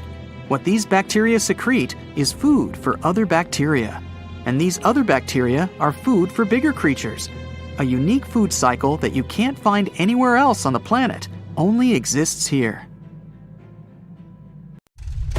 Hey there, curious history buffs. Have you heard the legend of the ancient race of giants of Nevada? Yes, I'm talking about actual giants that allegedly lived thousands of years ago. Now I know what you're thinking. Giants, really? Well, archaeological finds add fuel to this debate too. And here's where it gets interesting. Lovelock Cave was indeed used as a burial site, and some of the remains found there are much larger than average human bones. The cave is by the Humboldt Sink in western Nevada. It was once part of an enormous lake, which eventually dried up, leaving a number of smaller ones, including the Humboldt Sink. The cave became the home of the Site-Ka tribe. According to the legend, these red-haired giants were so big that they had to be buried in the cave itself. Indeed, later on, archaeologists discovered 8 to 10 foot tall skeletons. This legend started to unfold when a mining engineer named John T. Reed talked to the locals in 1886. Once Reed saw the cave, he knew he was onto something. The news spread soon, but the cave was attracting another type of attention too. The deposits of a fertilizer known as guano were discovered inside the cave. So a mining company began excavating the precious resource in 1911 and soon shipped more than 250 tons of the fertilizer to San Francisco. Unfortunately, some of the human remains and artifacts were neglected and lost in the mining process. This led to an official excavation in 1912 and 1924. After the top layer of guano had been mined, strange objects started to surface. Around the area, the earliest evidence of human habitation dates back about 4,000 years. The Lovelock culture lasted for some 3,000 years, and they left us with 10,000 stunning artifacts. The pits in the cave were like a series of time capsules hidden at different depths. Archaeologists determined the age of each pit by its depth. It turns out that many different groups used the cave for storage over a really long time. and the things they stored there give us a really cool glimpse into their cultures. It's like a giant ancient storage unit full of hidden treasures. What have the researchers found besides the giant bones, you might ask? Some other bodies were mummified using a method similar to the one applied by ancient Egyptians. These remains also had something in common with the bodies discovered as far south as Lake Titicaca. Both mummies had some red hair, yet there are scientists who believe this reddish hue is the result of the interaction with the environment in which the bodies stayed. So, while the story of the red-haired giants may be a wild and intriguing tale, not everyone is convinced. Some experts believe that the bones found in Lovelock Cave are simply the remains of prehistoric animals, like mammoths or sloths. But others insist that there's something more to the story. Other relics, such as finely crafted baskets and exquisite duck decoys made from tule fibers, were also found there. In any case, this cave is worth the attention it gets. By the way, you can still visit this cave today and see the pits of different depths with your own eyes. But let me tell you one thing, it's in a hot, dry, and isolated place. Archaeologists have made another discovery that seems to be straight out of a legend. They think they found the palace of the one and only Odysseus, who was the legendary Greek king of Ithaca and the hero of Homer's epic poem. Move over, Indiana Jones. We've got some real-life adventure happening here from around 1300 BCE. Apparently, this is the only palace mentioned in Homer's epic poems that hasn't been found. The excavations have been made on the Ionian Islands, and the view from the ruins found on the island of Ithaca are exactly as described in the Odyssey, says the professor who led the excavation team. Known to the ancient Romans as Ulysses, the Greek hero took 10 years to return home to Ithaca after the fall of Troy. For many years, Homer's other epic, called the Iliad, which tells the story of the protracted siege of Troy by the Greeks, was regarded as a myth too. But then, in the 1870s, Troy was rediscovered in modern-day Turkey's Çanakkale city. So, if they found Troy, who's to say they couldn't find Odysseus's home? The researchers were following Homer's words as a roadmap. The excavation site has a building complex with 2 levels. It has important finds, such as storerooms and workshops, a complicated drainage system, and fragments of pottery. It also has a well from the 8th century BCE, which is around the time when Odysseus is believed to have been the king. Yet, not everyone is convinced that the team has actually discovered the home of Odysseus. A British researcher named Robert Biddlestone insists that Homer's description of ancient Ithaca isn't very similar to the island that now has its name, and that Odysseus's kingdom was actually on the Isle of Cephalonia. However, Italian archaeologist Adriano La Regina might have a more realistic approach to this debate. He says that whether this find has a connection to Ulysses or not, what's more important is the discovery of this royal palace. Once upon a time, in a land far away, the Klamath Indians spread a legend about the creation of Crater Lake. Okay, maybe this land is not that far away, and it still exists. You can find it in south central Oregon, in the western United States. Anyway, the legend has it that this lake was formed in a vicious battle between 2 volcanoes, Mount Mazama and Mount Shasta. Then the spirits of Earth and the Sky, which are Lao, who ruled the below world, and Skell, the chief of the above world, joined the fight. It turned into a geological drama. During the battle, darkness veiled the land. The fight was over when Mount Mazama collapsed and sent Lao back into the underworld. Then the rain filled the pit and created a lake in the place where the mountain had once stood. Flash forward to our time. Scientists have discovered that Mount Mazama did erupt 7,700 years ago. Artifacts found in the area prove that the legend indeed contains some details about the explosion. The tale says that red-hot rocks were flying through the sky. This happened during the volcanic eruption that caused the mountain to collapse. This created the volcanic caldera, which later on got filled with water. What makes this legend came true story unusual is how long it has existed. According to researchers, these types of verbal stories lose their credibility within 600 to 700 years. That's why the legend about the creation of Crater Lake is so unique. So many generations, for hundreds of years, have been accurately passing down the information. This volcanic crater lake is now in a national park. It's famous for its deep blue color. The water in it is extremely clear. If you visit it today, the water you'll see won't be the same as for someone who will visit the place 250 years later. Because there are no rivers flowing into or out of the lake, the existing water evaporates and the lake gets filled again by rain and snowfall. Basically, every 250 years, the water is replaced. Plus, this lake is almost 2,000 feet deep, which makes it the deepest lake in the United States. Swimming is okay in the lake, but there's only one legal and safe trail to get to the shore. There are other activities, such as fishing and boat tours. Shared human experiences, such as birth, marriage, and aging, may explain why certain tales are shared globally. Similar struggles and obstacles faced by humans around the world generate similar themes in traditional stories about love, parenting, and mortality. So, do you have legends or tales you've heard of from your grandparents? Who knows? Maybe your ancestors too witnessed a cool historical event. When we look at creatures in the animal kingdom, we often have the following thought. If they have similar traits, they must be related somehow. Zebras, horses, and camels must have some common ancestor. Same goes for dogs and jackals. Somewhere back in their lineage, they must have some common great-great-great-grand wolf, right?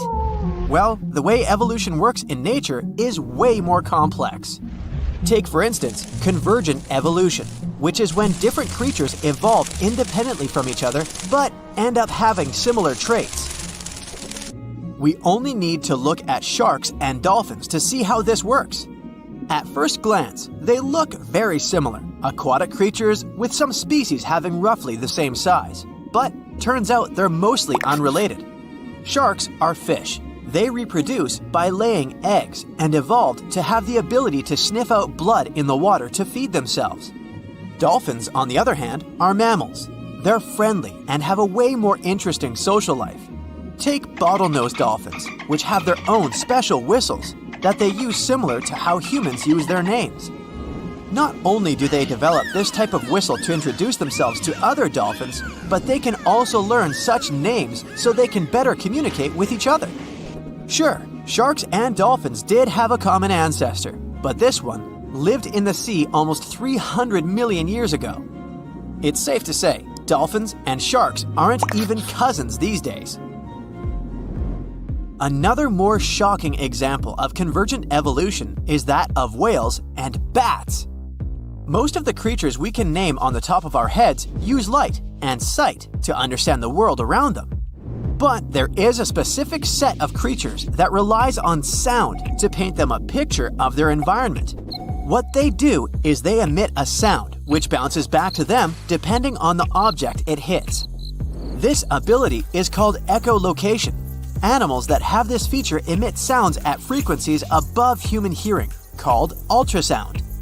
Those sound waves bounce off objects while they move around, allowing them to figure out where they are in a certain space. Echolocation is mostly used by toothed whales and by some species of bats. What's similar in both of these animals is that they need to hunt in the darkness. Despite this, they echolocate in very different ways. Bats, for instance, use their throats to generate ultrasound from their mouth or nose. Then, they proceed to listen for changes in the echoes. Their echolocation is so finely tuned that they can distinguish targets less than 0.01 inches apart, even if their target is moving. Whales, on the other hand, echolocate by pushing air through their nasal cavity. This movement creates vibrations in a special fatty organ called the melon. This organ focuses and modulates the sound, which then passes into the water around the whale. Whales then pick up the reflections of these sounds through their lower jaw and around the ears. Another striking example of evolutionary convergence is that of ichthyosaurus and dolphins. Visually, the Mesozoic fish lizards named Ichthyosaurus seem very similar to modern dolphins. But the friendly mammals are much more related to giraffes and camels than the ancient creatures. Despite being 200 million years apart, they do share some common traits which mislead people into thinking they belong to the same species. But that's mostly because they lived in the same environment. They both evolved to feature dorsal fins, which keep them balanced while swimming. Now, let's look at Phytosaurus and crocodiles. The first ones were reptiles that roamed the Earth back in the Triassic period. They weren't dinosaurs, but they lived at the same time as the first dinosaurs did. Even though they look very similar, the first crocodiles popped up more than 70 million years later in the Cretaceous period. These two even fooled paleontologists at first. They initially assumed that phytosaurs were the ancestors of crocodiles. Placodonts and turtles look similar too. Placodonts, however, appeared about the same time as the dinosaurs did, somewhere around 235 million years ago. Like modern turtles, they lived in marine environments, but they were surrounded by predators. So, they evolved to have really strong shells to protect themselves. Turtles, however, made it to the scene around 100 million years later. Even modern cats have ancient lookalikes. They were called the Sparacidons, but they were carnivores and marsupials. They used to live in the South American area and resembled the saber-toothed tiger, which is now extinct. Speaking of saber-toothed tigers, how about one that's also related to the kangaroo? Yeah, this creature used to freely roam the Earth around 300 million years ago. The Thylacosmilus may have looked like a feline, but it was a marsupial, meaning it had a pouch of skin in which it carried its pups for a certain period after their birth, like kangaroos and opossums do today. It's difficult to estimate what they looked like since a full skeleton has never been found, but we do know they weighed between 180 to 260 pounds. When we picture a present-day elephant, we always imagine them with their tusks protruding upwards. Well, that's not how their ancestors did it.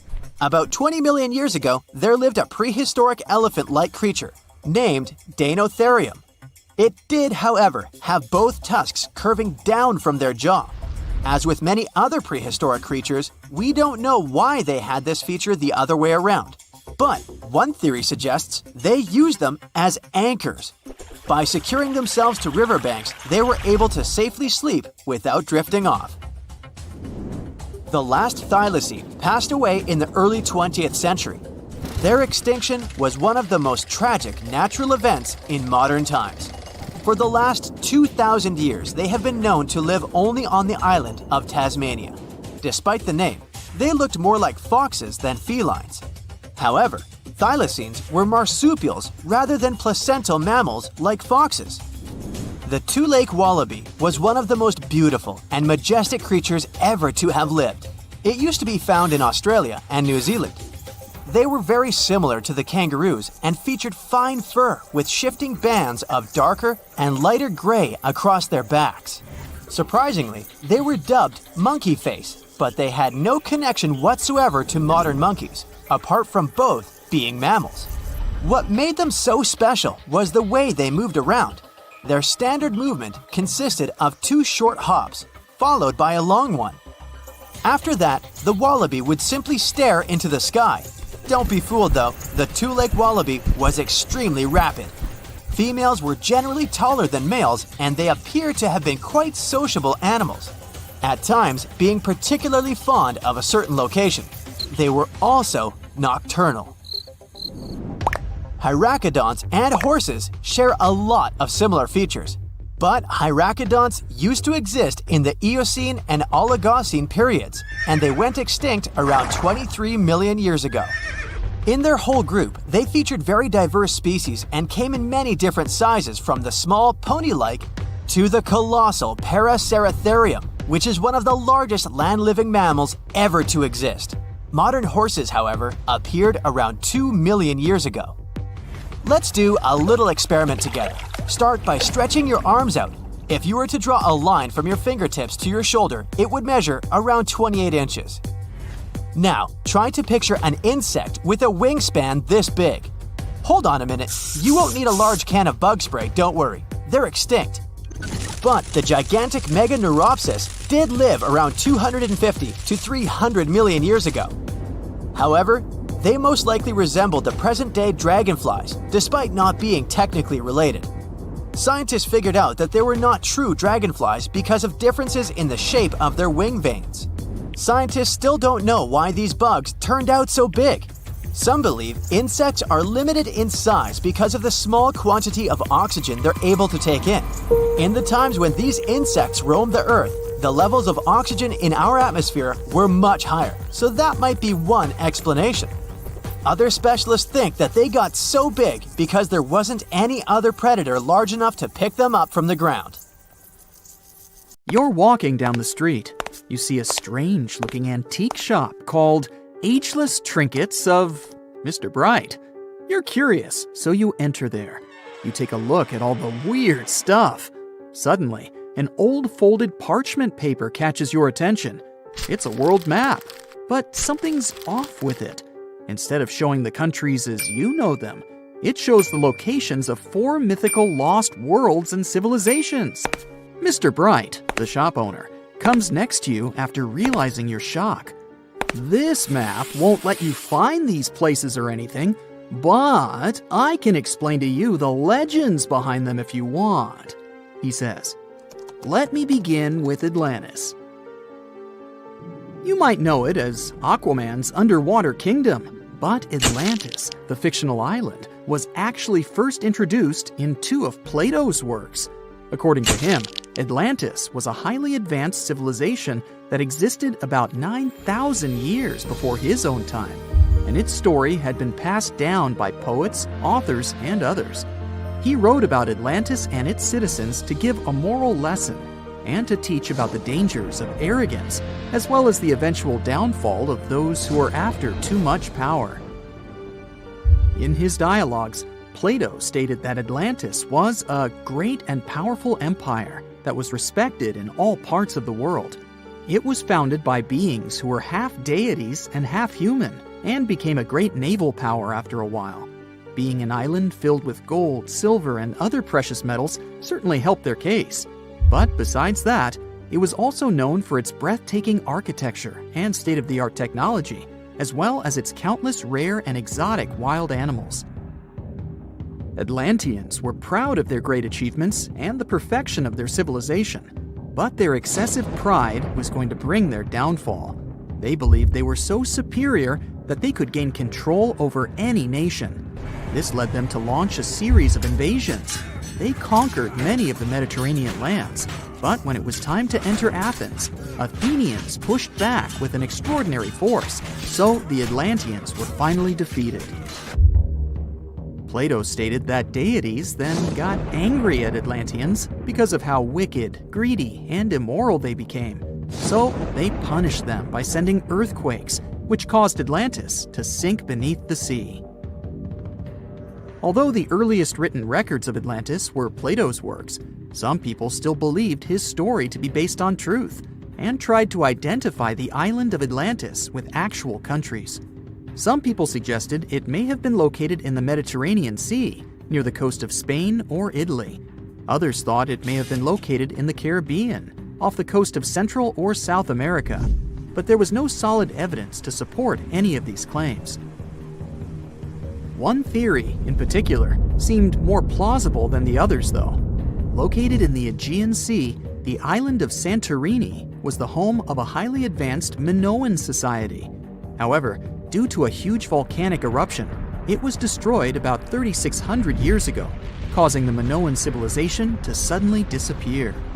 These similarities between the fictional Atlanteans and the historical Minoans made Santorini a good candidate for the speculations. Yet again, there were still major flaws with it, such as how the time when Plato said Atlantis was destroyed doesn't coincide with the time of Santorini's eruption. So Atlantis still continues to be regarded as nothing more than a popular legend in the scientific world. Now, let's move toward the northeast direction on the map, Mr. Bright says.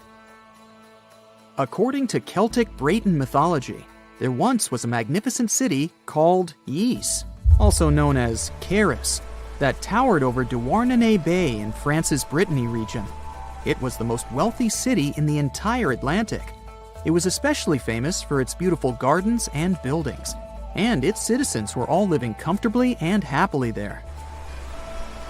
Dahut, who was King Gradlon's daughter in Breton legends and literature, had a deep love for the sea. She begged her father to build a city at the edge of the sea, and that is how the city of Ys was established. Little did she know that she would be the one responsible for the destruction of her father's beloved gift. You see, since the city was surrounded by the sea, it needed to be protected by a dike equipped with floodgates, and these gates could only be opened at low tide. And the only one who had the keys to these gates was the king himself. One day, a handsome red knight arrived at the city, but couldn't pass the gates. Dahut was so taken by him that she wanted to let him in. She knew that her father was the keeper of the only key to the city, so she sneaked into his room and stole it from him. Then she gave it to the Red Knight so that he could enter the city and they could be together. However, the Red Knight turned out to be the Prince of Darkness, and he intentionally left the gate open to the raging sea. The waves soon swallowed all of Ys. King Gradlon was able to escape on his magical horse, but Dahut didn't. She turned into an evil mermaid who lured sailors into the sea. Today, if you go to Quimper, a city in Brittany, northwest France, you can find the statue of King Gradlon riding on his horse. Although the city of Ys is a legend, Brittany coast locals believe that on the days when the waters are calm, you can still hear the tolls of the city bells deep under the sea, if you listen carefully. Mr. Bright then points at the Indian Ocean on the map and says, "Now, have you heard about Lemuria?"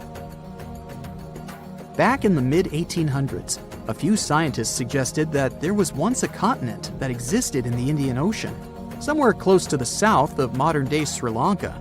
The first one to popularize this theory was the British lawyer and zoologist Philip Lutley Sclater.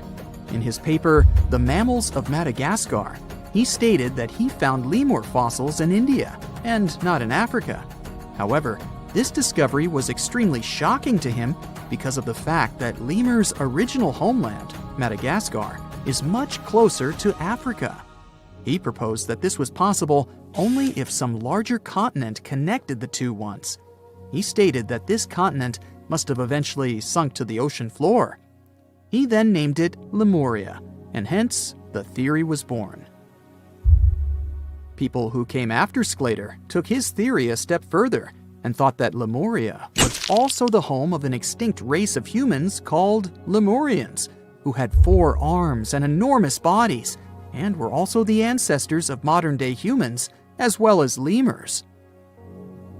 Of course, as new scientific discoveries were made on plate tectonics, evolution, and the study of DNA, the theories regarding the fictional continent called Lemuria were debunked. The last fictional land on the map is Agartha, Mr. Bright says.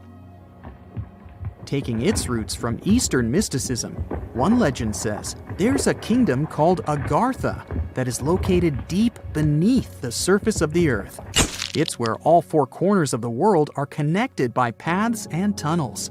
It is said that there's a secret entrance into Agartha hidden in the Gobi Desert, and it's built by Agarthans themselves using advanced technology that can't be detected by us, the surface folks. According to some beliefs, Agartha exists to counterbalance the energies of those who live above the surface. While we live in a state of rush and heightened emotions, this world beneath us is the total opposite. Some even say that those who escaped Atlantis fled here to continue their lives inside the Earth's core. And yet, others think it's actually a land that's crawling with all kinds of monsters. But there's no need to be scared, since modern science proved Earth's core is not actually hollow and is a solid hot iron ball. So you can cancel your journey plans to the center of the Earth if you've made any. Thanks, Mr. Bright. Komodo dragons are the world's heaviest lizards you can see today, mostly seen in Indonesia. But that might not be where these giant scary creatures really came from. Scientists found their fossils in eastern Australia, and what's interesting is they were about 4 million years old. They're dominant in the food chain and can take down really big animals like deer, water buffalo, and wild boar. Komodo dragons will basically eat almost anything that comes their way. Since Komodo dragons are not so picky when it comes to their meal, people believed for a long time that their bites can be fatal because of the number of bacteria in their mouths. In reality, they're one of the few venomous lizards on Earth. Gharial really looks like a creature you'd see walking by dinosaurs and fighting for its spot in the food chain in prehistoric times. These fellas have been on our planet for tens of millions of years. Look at its long, narrow mouth and sharp teeth. Its snout might look odd at first, but it's perfect to catch the food they like the most: fish. They're also good parents, even the most dedicated ones in the world of reptiles. Females lay their eggs in multiple nests close together and keep them safe from the river and potential predators. When young sense danger, they will rush to the nearest gharial and even clamber onto their heads to hide from what's chasing them. Sturgeon looks like that simple, primitive, ancient fish for a reason. It's been on our planet for at least 250 million years.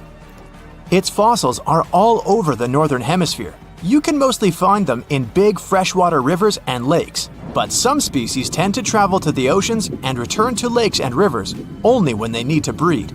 On average, they live 50 to 60 years and grow up to 18 feet.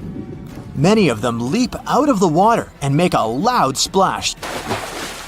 You can hear on the surface even if you're a half a mile away. No one knows why. It could be the way they communicate with other sturgeons.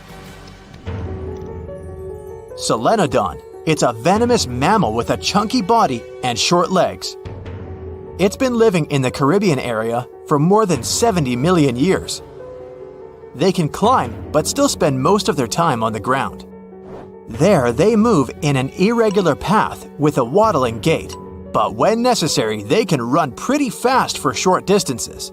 They have a special way of communication: chirps, twitters, clicks, squeaks, and squeals. They have specific skin glands which give them a goat-like odor. At night, they like to search for invertebrates. They probe soil and leaf litter soil using their long snout. It's flexible, similar to our shoulder joint. This way, they're more mobile and they can explore narrow crevices, while using their sharp claws to help them to tear apart rotten tree trunks. Oh yeah, snails, lizards, frogs, land crabs, bird eggs. They're welcome on the menu as well. The sea lamprey is an ancient parasitic fish that lives in the western and northern Atlantic Ocean. Because of their body shape, people sometimes inaccurately describe them as lamprey eel. This species has remained mostly the same for over 340 million years and have gone through at least 4 big extinction events. They have a pretty well-developed sense of smell. That's why they use odors to communicate with each other and navigate their way through. Check out their teeth. They have at least 12 rows of them arranged in circles. A single nostril lies at the top of their heads. They're like sea vampires since they suck other fish's blood. Some lamprey species are non-carnivorous, and what's crazy, they don't eat at all. They just live off the energy they stored back in times when they were young and were eating. You must admit, echidna is a real cutie. A bit bizarre and a walking contradiction though. First, they look like a mix between an anteater, a badger, and a porcupine. They are mammals, but a primitive type that lays eggs. The only such type of living mammal we usually call monotremes is a platypus. Also, echidnas are also classified as short or long-beaked, even though they don't have beaks at all, just fleshy noses that can be rather short or long. They're covered in hollow spines, and these are actually modified hairs. Fur between the spines is what gives them insulation. They look weird, but it obviously works for them since they've been unchanged for tens of millions of years. Alligator gar is a curious animal that looks more like it's mythical than real. It's not a mixture of a koi carp and a crocodile, and it's not related to alligators. But check its sharp teeth and crocodilian head. It's easy to see where the name comes from. They're more than 150 million years old, and this is the biggest fish species in North America that spends nearly all of its time in fresh water. They can tolerate brackish water and even stop by for salt waters, but swamps, bayous, lakes, and the sluggish pools of big rivers are still their favorites. They're not dangerous for humans. Some call the shoebill stork the most terrifying bird in the world. One thing they could certainly win is definitely a staring contest. They can stand literally motionless for hours, holding their bills down against their neck. And their golden eyes certainly tell you they're up to no good. They're known for their strong bite. These birds may be more related to pelicans than storks, since their vocal organs are similar. Babirussas, sometimes even called prehistoric pigs. In the Malay language, their name means pig deer. Check out their barrel-shaped stocky bodies, somehow perfectly balanced on delicate legs that look like deer's legs. Males have large tusks that grow upwards through their snouts and at some point curve back towards the head. There are cave drawings that depict them, which are over 35,000 years old. Unlike regular pigs, babirussas rarely dig or root into the ground. They're missing what's called a rostral bone in their nose. That's the bone that keeps the snout stable and rigid. Without it, these animals can't pierce the hard dirt. Chinese giant salamander is a funny-looking creature that's been roaming our planet for 170 million years already. We're talking about the biggest amphibian in the world. It can grow to be bigger than some people, up to 6 feet long, with a weight of 110 pounds. Their tail may make up more than half the body length.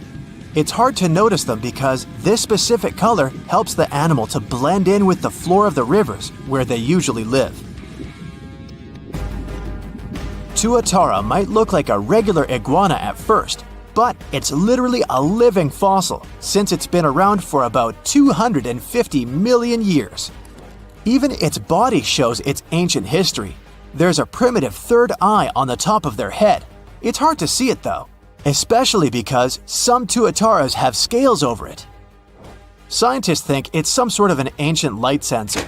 The reptiles used it to set their both seasonal and daily biological functions. Tuataras can hear sounds too, even though they don't have external ears, like modern-day reptiles. Fish hear sounds in the water in a similar way. Jellyfish have been present on our planet for over 500 million years. Yep, that means they're 250 million years older than the first dinosaurs. But their bodies are soft and almost completely water, so their fossils are really rare. The oldest one was discovered in Utah and was 505 million years old. One species of jellyfish is basically immortal. When it faces some kind of environmental stress that would mean an end of life for other jellyfish, these can just revert back to be a tiny blob of tissue, and then they develop, starting their life all over again. A gruesome discovery took place in Egypt some years ago. You want to hear about it? 16 human hands, carefully buried in 4 eerie pits. They didn't look too much like human hands at first, since they were abnormally large, but they were. Weirdly, there were only right hands. No left hands were in sight. It turned out that it points to the practice of an ancient dark ritual. Old Egyptian art and tales talked of a ceremony where warriors would present the right hand of their adversaries as proof of victory and ask for gold in return. Egyptians believed in the afterlife, so cutting off someone's hand meant you cut off their power eternally. Guaranteeing this type of defeat was interesting to the winning party. Here, the fight was between Egyptians versus Hyksos, who lived in what was once known as Canaan. Egypt has always been the center of some history-changing findings, and some time ago, this papyrus was found. If we stretched it open, it would be just a tad bigger than the height of a skyscraper. The world's tiniest skyscraper, which is located in Wichita Falls, Texas. When humans didn't write on their notes app, they wrote on this thing, made from the medulla of a papyrus plant. Around 2,000 years ago, ancient Egyptians wrote something reminiscent of a book where they describe most of their funerary traditions and their visions of the afterlife. It's considered one of the most important texts from ancient Egypt and is still sold in bookstores to this day. This ancient manuscript was unearthed from a chamber located just south of the Pyramid of Djoser, located in Saqqara. Oh yes, Djoser is the oldest pyramid in Egypt and not the Giza pyramids like most people think. So recently, the site of Saqqara buzzed with excited archaeologists who probably found one of Egypt's oldest complete mummies. They believe that this beautiful and well-preserved mummy was that of a wealthy man. He was discovered in a deep shaft, covered in layers of gold leaves. There are many symbols that show he was an important and wealthy man, like the band he wore on his head, the bracelet on his chest, and the fact that he was embalmed with a tunic, which was reserved for Egypt's finest. The most exciting part of the entire discovery was finding the resting place sealed with mortar, just as the ancient Egyptians had left it 4,300 years ago. Now this may sound weird, but back in 2008, archaeologists discovered a missing pyramid. Now it went missing because it deteriorated over the span of 4,000 years. Today, you can only see its base. It was a pretty important site back in ancient times. It is said that around the area of the pyramid, the ancients hosted a special type of ceremony where high priests would carry mummified remains of sacred bulls. Now here's a fun fact. Ancient Egyptians believed that Apis bulls were earthly incarnations of the city deity of Memphis and was connected to rites of fertility. It wasn't just any Apis bull though. They needed to be all black with a single white mark between its horns and a bunch of very specific characteristics. They were selected by the local priests and honored until they passed away. After that, they were mummified and buried in underground galleries. Meanwhile, this missing pyramid sort of disappeared around the 1800s. It was a German archaeologist who first found it in the village of Saqqara. He called it the Headless Pyramid when he first found it. But then, years after the official discovery, the desert sand came along and covered the whole thing. There were some excavations between the 19th and 20th centuries, but they weren't too systematic. That's why scientists were so thrilled when they dug an entire pyramid's base after removing the 25-foot mound of sand that was covering it. Oh, and it turns out American archaeologists are excavating a cemetery in Egypt that could contain over 1 million mummified bodies. So far, archaeologists have dug around 1,700 mummies. One of the main differences from other classic Egyptian mummies is that these people weren't kings and pharaohs. They were commoners that most likely lived about 1,500 years ago, when Egypt was controlled by the Roman and Byzantine empires. The name of the cemetery is cool though, the Way of the Water Buffalo, just in case you want to check it out on your next trip. Other than bulls and buffaloes, ancient Egyptians also liked baboons. Are you seeing a pattern here? In the beginning of the 20th century, archaeologists discovered a site filled with mummified baboons in a place called, guess what? The Valley of Monkeys. An animal wouldn't have been mummified if it wasn't considered important. Certain animals were more important than others, since they were linked to specific deities. Jackals were connected to Anubis, the ancient god of the afterlife, and cats were likened to the female deity Bastet. Baboons were a pretty big deal, since they were believed to be connected to Thoth, the deity of wisdom and advisor to Ra, one of Egypt's supreme deities. The archaeologists who studied these animals weren't too happy. They think these baboons were kept inside and were deprived of sunlight for most of their lives. They had extreme vitamin D deficiencies and they were poorly fed. Maybe Thoth got angry with these baboon keepers. Just a guess. Since there's never a boring day for archaeologists in Egypt, they also found human mummies with golden tongues. Since Egyptians were all about the afterlife, they believed that golden tongues might help a person speak once they pass to the other side. I mean, it's a long shot, but hey, why not? Some of these mummies were placed in wooden coffins with goods, such as necklaces, pottery, golden artifacts in the shape of lotus flowers, and scarab beetles, and iPhones. Just kidding. A new temple was also unearthed recently in Egypt. Scientists believe it was dedicated to honor Zeus Cassius. That deity would be a cross between Zeus, the almighty Greek deity of the sky, and Mount Cassius. While digging around the Sinai Peninsula in Egypt, archaeologists spotted 2 pink granite columns poking out of the ground, and bingo. They believe these columns represented the temple's front gate and collapsed during an earthquake many years ago. And speaking of deities, there weren't only super serious deities. Recently, scientists unearthed a golden ring in a city south of Cairo. No, Frodo, it's not magical. It was a normal gold ring, but it had the depiction of the deity of fun, officially named Bes. This deity is often described in sacred texts as a happy chubby dwarf. Today, many tattoos we get are sorta deprived of any sense and are made of aesthetic purposes only. In ancient Egypt, though, women would get tattoos as a token of protection for childbirth. That's what scientists think, at least. Around the Nile region, scientists found some mummies that had well-preserved tattoos, which is a rarity since the skin deteriorates so easily. 2 of these women tattooed their lower backs, and the drawings were simple. They were mostly pictures, including that same chubby dwarf we just talked about, Bes. He also had a side hustle as the protector of women during childbirth. Now, would you believe me if I told you ancient Egyptians invented robots? No? Well, that's because that's not entirely true. Sure, they were astronomers, mathematicians, and engineers, and somehow they also squeezed an eccentric invention into that package – an automated deity some scientists called Hathor. This wooden statue had been in the Metropolitan Museum of Art for years before someone noticed its secret. With the help of an X-ray machine, specialists discovered a mechanical operating system inside it. The pulley-like axis goes from the statue's shoulder to her left leg. When the system rotates, the statue raises and lowers her hand. Hey, pick me! Pick me! I got my hand up here. Imagine you wake up one day to a world with no electricity, no internet, no money, no work or school. Nothing that you're used to. No, you're not in California when they shut the power off. You're not even in your own home, because you've been magically transported to the Stone Age. What could possibly happen next? Of course, your first reaction would be shock, but let's move past that. You've now accepted that you get to experience life Flintstone style. First, let's look around.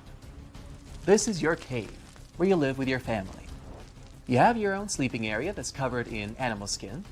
However, you might also live in a primitive hut supported by mammoth tusks and ribs, with an animal skin over it as protection from the rain. Your morning routine won't include a quick trip to the bathroom or to brush your teeth or a hot cup of coffee. And if you're wondering where the Stone Age people did their business, well, it was basically anywhere outdoors. How convenient. Just pick a bush and go. All right, it's time to get out and explore the New World world. But hey, don't forget to put on your clothes. No, nothing comfy and trendy from the mall. Back in the day, humans used the skins of the animals they hunted to create simple, rough loincloths. To make these hides more flexible, they had to chew them. Let's assume you already have an outfit for today and don't have to strain your jaws right now. Thousands of years in the future, humans will learn how to smoke these animal hides to make them last longer and start making tunics. What about footwear? Scientists believe it was present around 40,000 years ago. Take a small piece of animal skin and wrap it around your foot. Then stuff hay under the heel to create some kind of sole. Voila! One shoe is done. Do the same with the other foot, and you're ready to roam. Now, don't be scared. You're not going to face a giant mammoth right outside the shelter. Ancient humans were pretty smart and learned animals' habits because it was the only way to survive in the wild. So they chose caves or built huts in the safest places they could find. Now go down to the river and wash your face. Are you curious to find out what you look like in the Stone Age? Take a peek at your reflection in the water. See, you're not that much different from the modern you. Just that your hair is a mess, and you might be a few inches shorter, with a more developed jaw because of the harsh diet. And look at those bulky muscles. Well, that's what you get when your life is all about running and fighting with wild animals while hunting. Yes, hunting is on your to-do list today. But first, it's time for breakfast. Luckily, you have some leftovers from dinner. Eggs, wild fruits, and berries. Sorry, no gas stove to cook the eggs. Why not try to do it over the fire? Here's a free tip. Find 2 small but sturdy and dry wooden sticks. Place some dry leaves or a chunk of your own hair at the base for kindling, and rub the sticks vigorously against each other. Keep going. Be patient. Okay, finally there's an ember. Good job. Now you can cook your breakfast using a flat stone as a frying pan. Need a fork? Sorry, that won't be invented for thousands of years. See that seashell attached to a wooden stick? That is your spoon. Come on, the jungle is waiting for you. Thankfully, the Ice Age is long gone, so the weather is warm and lush greenery is in abundance. That's good for you since you have to pick different edible plants, nuts, fruits, and wild grains. It wasn't until around 10,000 BCE that folks in the Stone Age learned how to grow their crops and domesticate animals. Only then could they finally stop moving from place to place in search of good hunting grounds. Oh look, there's some grapes. Let's snatch them. But how do we gather grains, you might be wondering? Well, allow me to introduce you to some Stone Age tools. By the way, the Stone Age is named after the tools that humans invented that were made out of wood? No, obviously, stone. Let me help you out again. Here's a U-shaped stone sickle that knocks down the grain stalks. It's time to bring everything you've collected to your camp. Now that the shock of time traveling is worn off, you notice that there are a few other huts near your dwelling. Those are your neighbors. Betty and Barney Rubble, I guess. Stone Age people usually united in groups of 20 to 50 and help each other to survive. Okay, you can eat grapes and other fruits raw, but what can you do with raw grain? To separate the grains from the husks, take a stone bowl and a small grinding stone and grind the grains. Now, if you mix smashed grains with water, you'll get gruel. Fry it on stones the way you did with the eggs, and there's your first flatbread. Yeah, it doesn't taste amazing, but don't forget, it's going to be another 15,000 years before your favorite bakery gets built. Is it dusk already? Brace yourself, my friend, because you are about to go hunting. But I've got good news for you. You don't have to do it alone. Stone Age people survived this period because they did almost everything together. So, call up your camp neighbors and get ready. How would you feel living in such harsh conditions? Let me know in the comments. But how did humans communicate back then? At the very beginning of the Stone Age, they only used a series of cries and gestures to express their fear, joy, pain, or warning to the others about imminent danger. It was much later that they learned how to pronounce specific sounds using their teeth, tongue, and mouth. That's how both speech and language was developed, which made their life much easier and leveled up their teamwork. Of course, anthropologists have no clue how exactly the language sounded since obviously no written traces are left, and nobody left any tapes either. Oh, what's a tape? Ancient technology, don't worry about it. So, you and your camp fellows need to take some special hunting tools with you. What are they? The first and most primitive things used for taking animals down were long sharpened wooden sticks, and sometimes just a big rock. But over time, sharpened sticks turned into sophisticated spears. The points weren't made of metal yet, of course. It's too early for that. Instead, they used small sharp-edged stones attached to a long bone or stick. This was a very important invention since it made hunting less dangerous. Their chances of staying alive were better because they didn't have to get as close to an animal and could hunt it from a distance. As dusk settles, your hunting group goes deep into the jungle. You should be looking for large herbivore animals like elephants, woolly mammoths, giant bison, deer, and reindeer. They won't be only your dinner, but will also give you a supply of furs, bones, horns, and hides that you can use for your household. There were two main hunting techniques back then. The first was rather time-consuming but safe. It included digging a huge hole around the place where animals went to drink water, That hole served as the trap for your game. But you're gonna have to dig it out without a spade or shovel. You'll need the help of a digging stick, a wooden stick with a horn on the top, or a large cleaver, an oblong-shaped stone or bone. After the hole is ready, you'd have to hide nearby and wait patiently for an animal to fall in. The other technique required the whole hunting party chasing the animal down and forcing it into mud and water channels where they get stuck and have no way to get out. Did you see that? It's a deer. Run! Run as fast as you can and try to corner it straight into the swamp. Oh no, got away. Yeah, not every hunting session is going to be a success. In fact, most won't. But your tribe still needs something for dinner. Better move on to fishing then. Don't worry, you won't have to catch fish with your bare hands. Fishing nets and harpoons are at your disposal. Nets were made from tree bark and grass. The oldest one, found by archaeologists, dates back to 8,300 BCE. Harpoons made of antlers usually had a rope to pull the catch back up to shore. It was used mostly for big targets like whales, tuna, and swordfish. Okay, once you've asked around where a good spot would be, throw the net in the river. Now you have to wait. Oh look, there's some fish.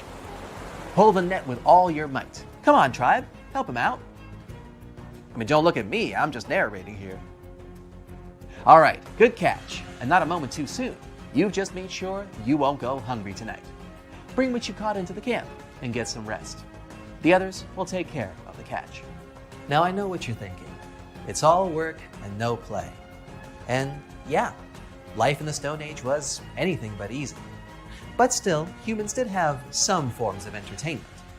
No, you're not going to an amusement park or a cinema, but you can pass the time playing music on flutes made from bird bones and mammoth ivory. You can also take up a hobby like crafting, making necklaces and bracelets from tusks, bones, and shells. Or you can get full-on artsy and draw patterns on your body using a paint made from ochre. It's a type of red clay. Or paint some pictures in a cave. Carve something crazy to make archaeologists in the future wonder what it meant. Can you smell that? It's dinner time. Go on, enjoy it, you deserved it. Doesn't it taste so much better since you worked so hard for it? All right, now that you've experienced a day in the Stone Age, let's take you back home to the modern day.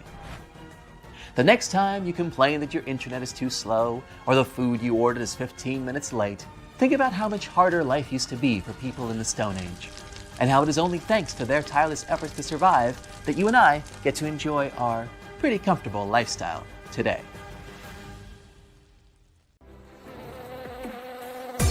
You run through the night forest for more than an hour. You're even faster than a cheetah. You're not tired or cold. You hear a mouse rustling in the roots of a tree and catch all the smells of the forest. With night vision, you see a bird in the night sky. You can go for months without food or water. Gills allow you to swim underwater freely. This is how evolution made humans in a parallel world.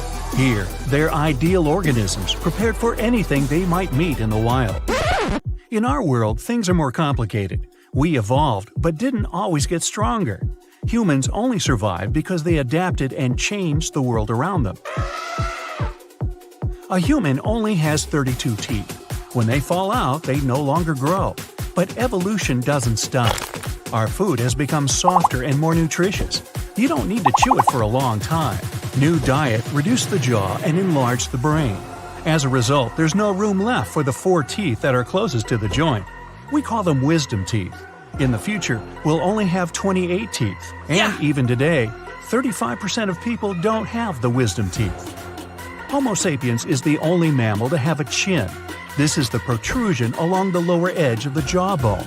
Even our relatives, gorillas and chimpanzees, have their jaws slanted inward. Anthropologists think that the chin is a result of reduction of human face.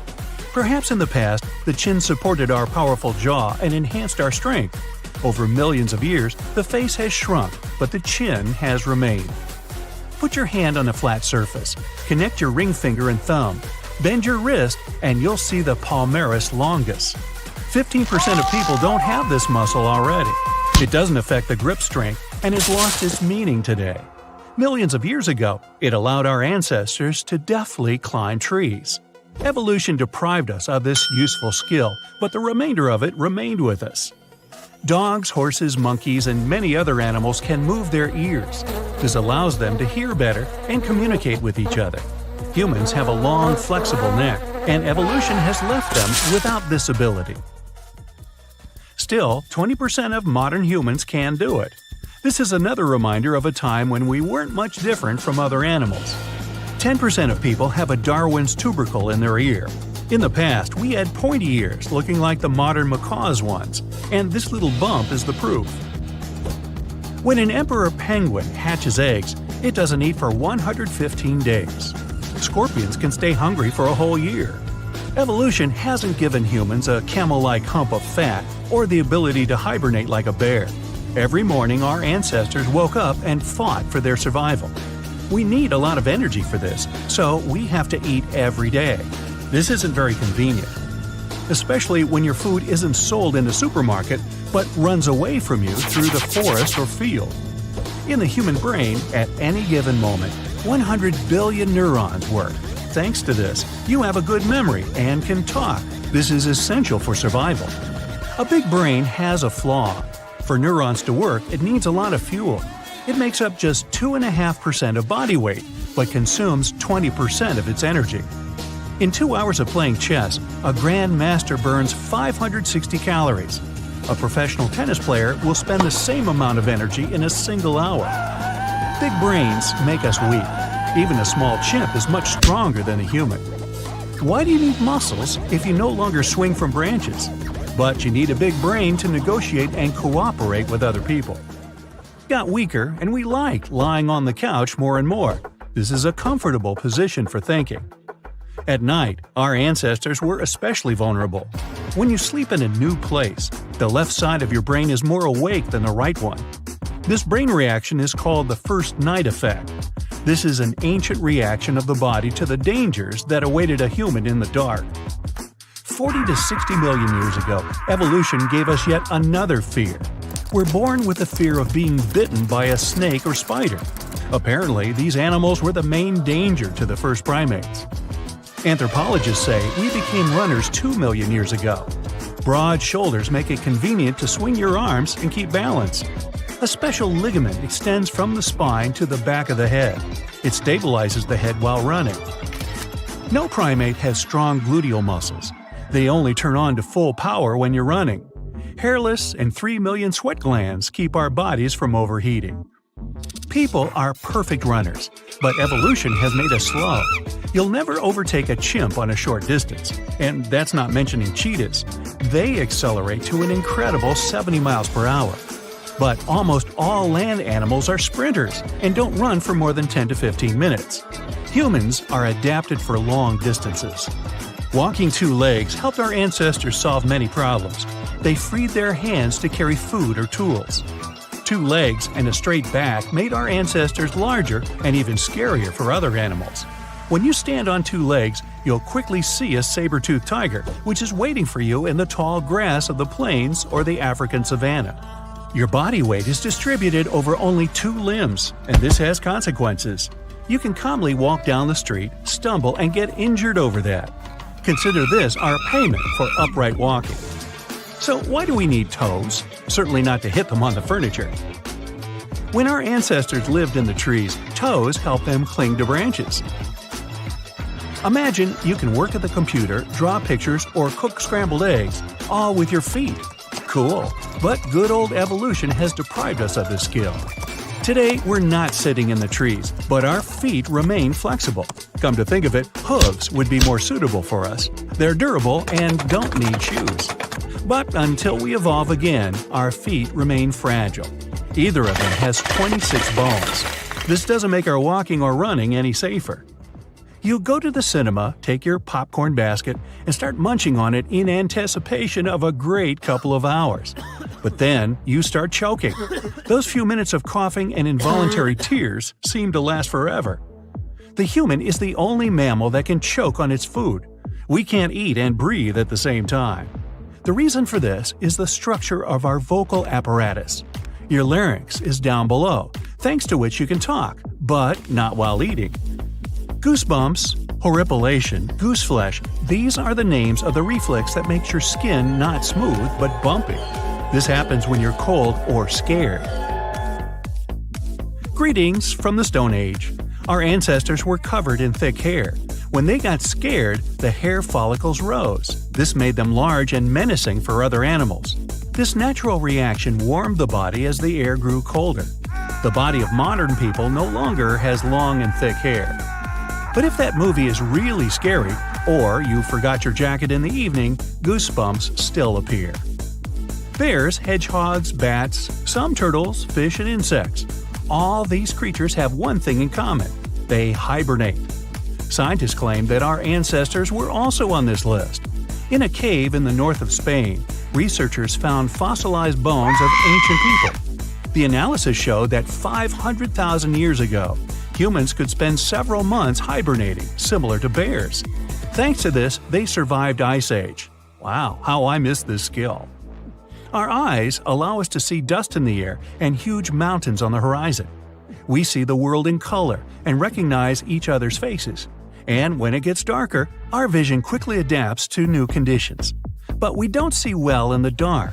Evolution hasn't given us the sight of a tarsier. This primate is the size of a baseball and can see perfectly in the dark. Tarsiers could easily catch a beetle flying through the night forest. Still, I wouldn't want my eyes to take up most of my face, and beetles are actually not among my favorite after-dark snacks. How about you? Egyptian archaeologists made an extraordinary discovery near Cairo just recently. Drumroll, please. The most ancient and most complete mummy yet discovered in the country. Yes, they were keeping it under wraps. The 4,300-year-old mummy was found in a group of tombs close to the Step Pyramid of Djoser, dating back to the Egyptian Old Kingdom. It was covered in layers of gold.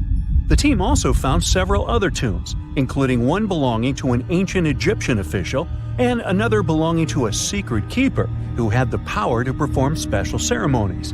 Another interesting tomb was that of a writer, which featured the largest statues ever found in the area. This vast burial site is also home to more than a dozen pyramids and resting grounds. Probably one of the most famous mummies in the world is that of Hatshepsut. She ruled Egypt like a boss for around 20 years, building all sorts of impressive buildings and creating new trade routes. But when archaeologist Howard Carter found her tomb in the Valley of the Kings, her sarcophagus was empty. However, Carter did find two coffins in another tomb, one of which belonged to Hatshepsut's wet nurse and the other to an unknown woman. In 2006, a team of specialists decided to investigate whether that mysterious lady was the queen herself. They found a molar tooth in a wooden box with Hatshepsut's name on it, and when they compared it to a gap in the mummy's mouth, it was a perfect match. Ramses II was a pretty impressive ruler, but it was his mummy that eventually made history. Now, we don't hear too much about his daddy. Okay, I'll stop. Ramses is considered to be the most powerful pharaoh in all of Egypt, as he reigned for a whopping 6 decades. He also lived to be over 90 years old. Now that's pretty amazing, considering the time he lived in. Ramses II supposedly had over 100 offspring too. Talk about a big family. When he passed away, his body was originally buried in the Valley of the Kings, but some sneaky guys tried to rob his tomb of all his treasures. Officials back in the day weren't having any of that though, so they moved his body to a secret location to keep it safe.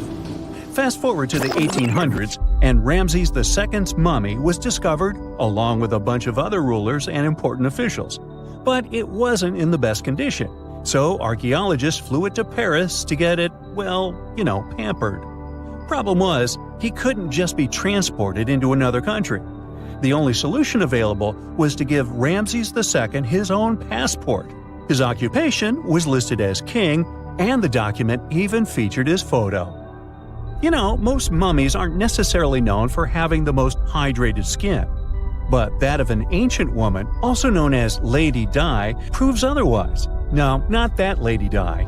This wealthy lady from ancient times was discovered in an ornate tomb in 1971, and she looked fabulous, if we can say so about a mummy.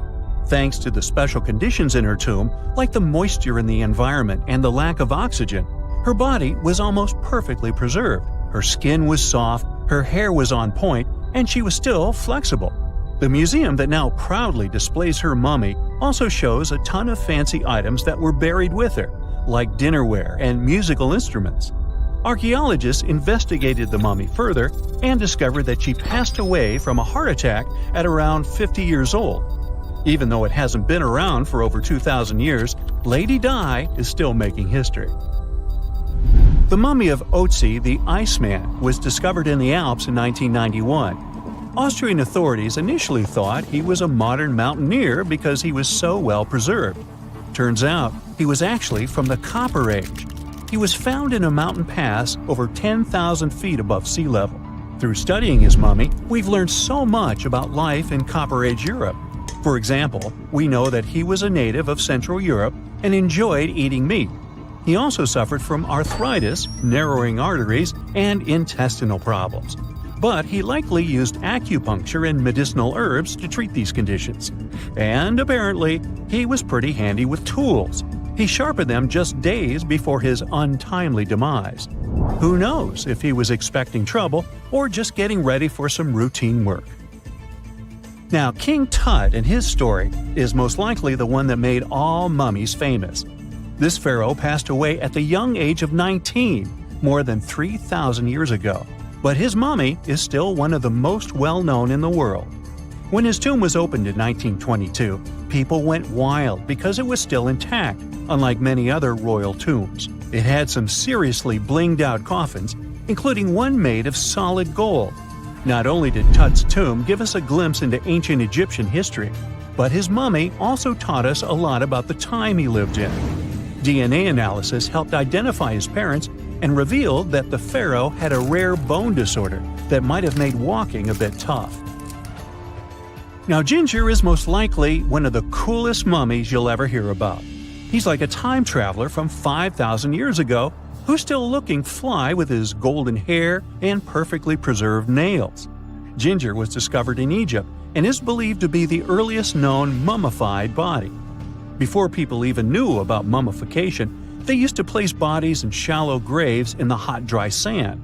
And since the sand absorbed all the water, bacteria couldn't reproduce and the body was preserved naturally. Now, scientists are not sure if Ginger's preservation was intentional or not, but since he was buried with some pottery vessels, it's likely that whoever buried him knew some serious preservation techniques. If you want to meet Ginger in person, he's currently chilling at the British Museum. One Dutch art collector bought a statue from Asia and ended up finding a weird discovery. The statue contained a mummy hidden inside. Unfortunately, the body was too fragile to move, so they had to leave it there. The coolest part is that this mummy is over 1,000 years old and was on display for 200 years before being encased in the statue. When scientists did a CT scan, they found out that the mummy was filled with paper scraps covered in writings. Experts think he might have done this thing called self-mummification, which is a pretty intense process involving a special diet and tea that makes your body less prone to bacteria. Only a few people could handle this ritual, and those who managed to do that were seriously respected.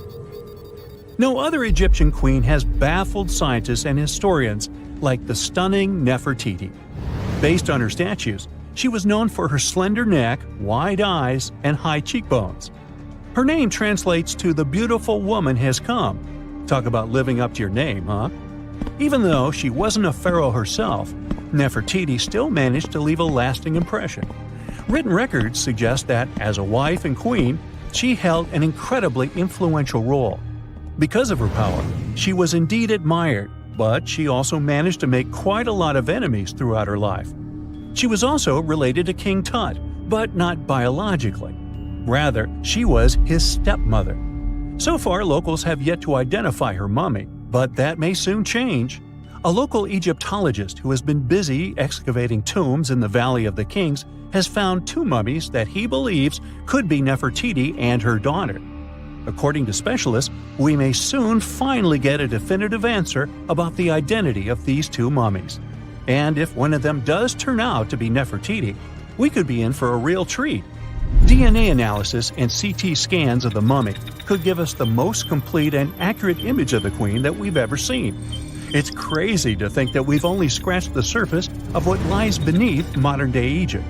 Nefertiti ruled during a time of great power and prosperity in Egypt, but unfortunately passed away in a period of social turmoil, leading to her gravesite being lost.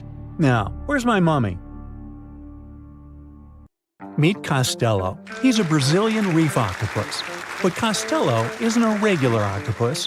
While watching him, scientists began to suspect that he might be experiencing nightmares. When he was sleeping, he was changing colors, making some wild movements, expelling water, and even releasing ink. They decided to study Costello for a while. His behavior during sleep resembled stress and fear.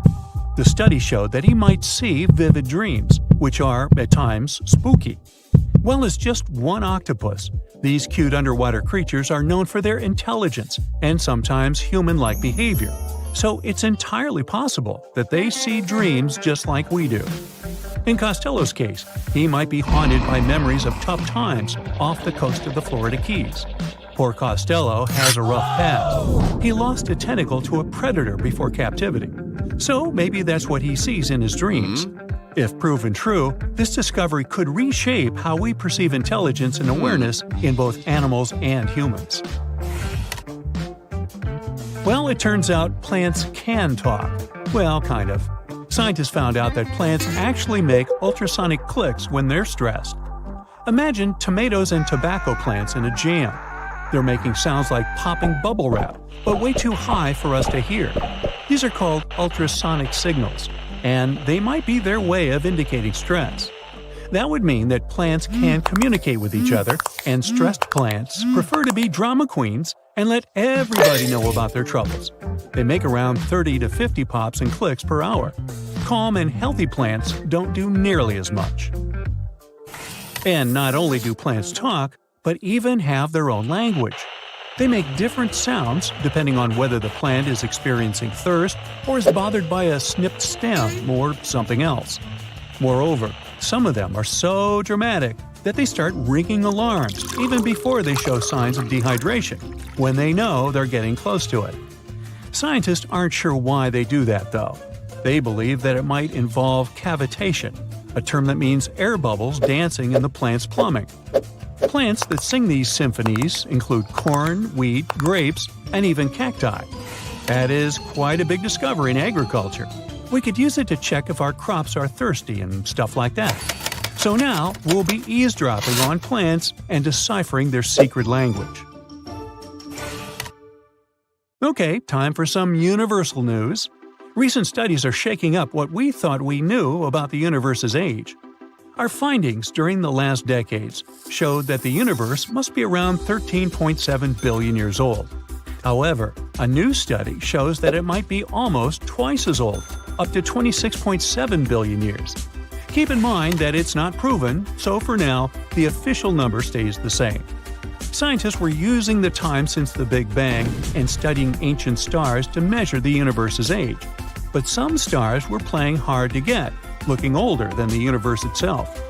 For example, the ancient star Methuselah, which is estimated to be around 14 billion years old, which would be older than our universe.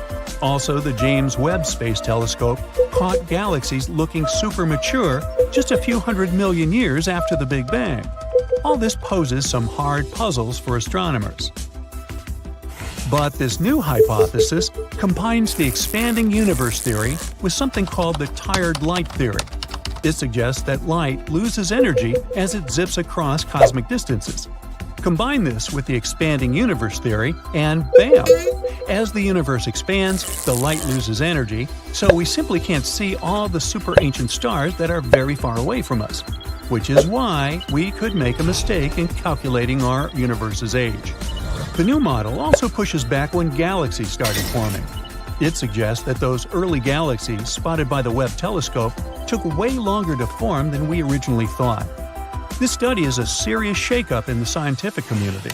If we made such a huge mistake in calculations, we'd have to rethink the very fundamental astrophysics principles. That would be a giant leap, and we'd have to make a huge makeover of almost everything. which is why we need to be very cautious about it. So while scientists test this new theory, we just have to wait for the results. Now, these aren't the only space news. The new AI technology is already being actively used for scientific research. This time, AI is helping us to look for signs of extraterrestrial life. Researchers in SETI created machine learning algorithms that would help us sift through the cosmic noise faster and more efficiently. When you point a radio telescope at the stars, it's like turning into a celestial radio station that's full of different signals.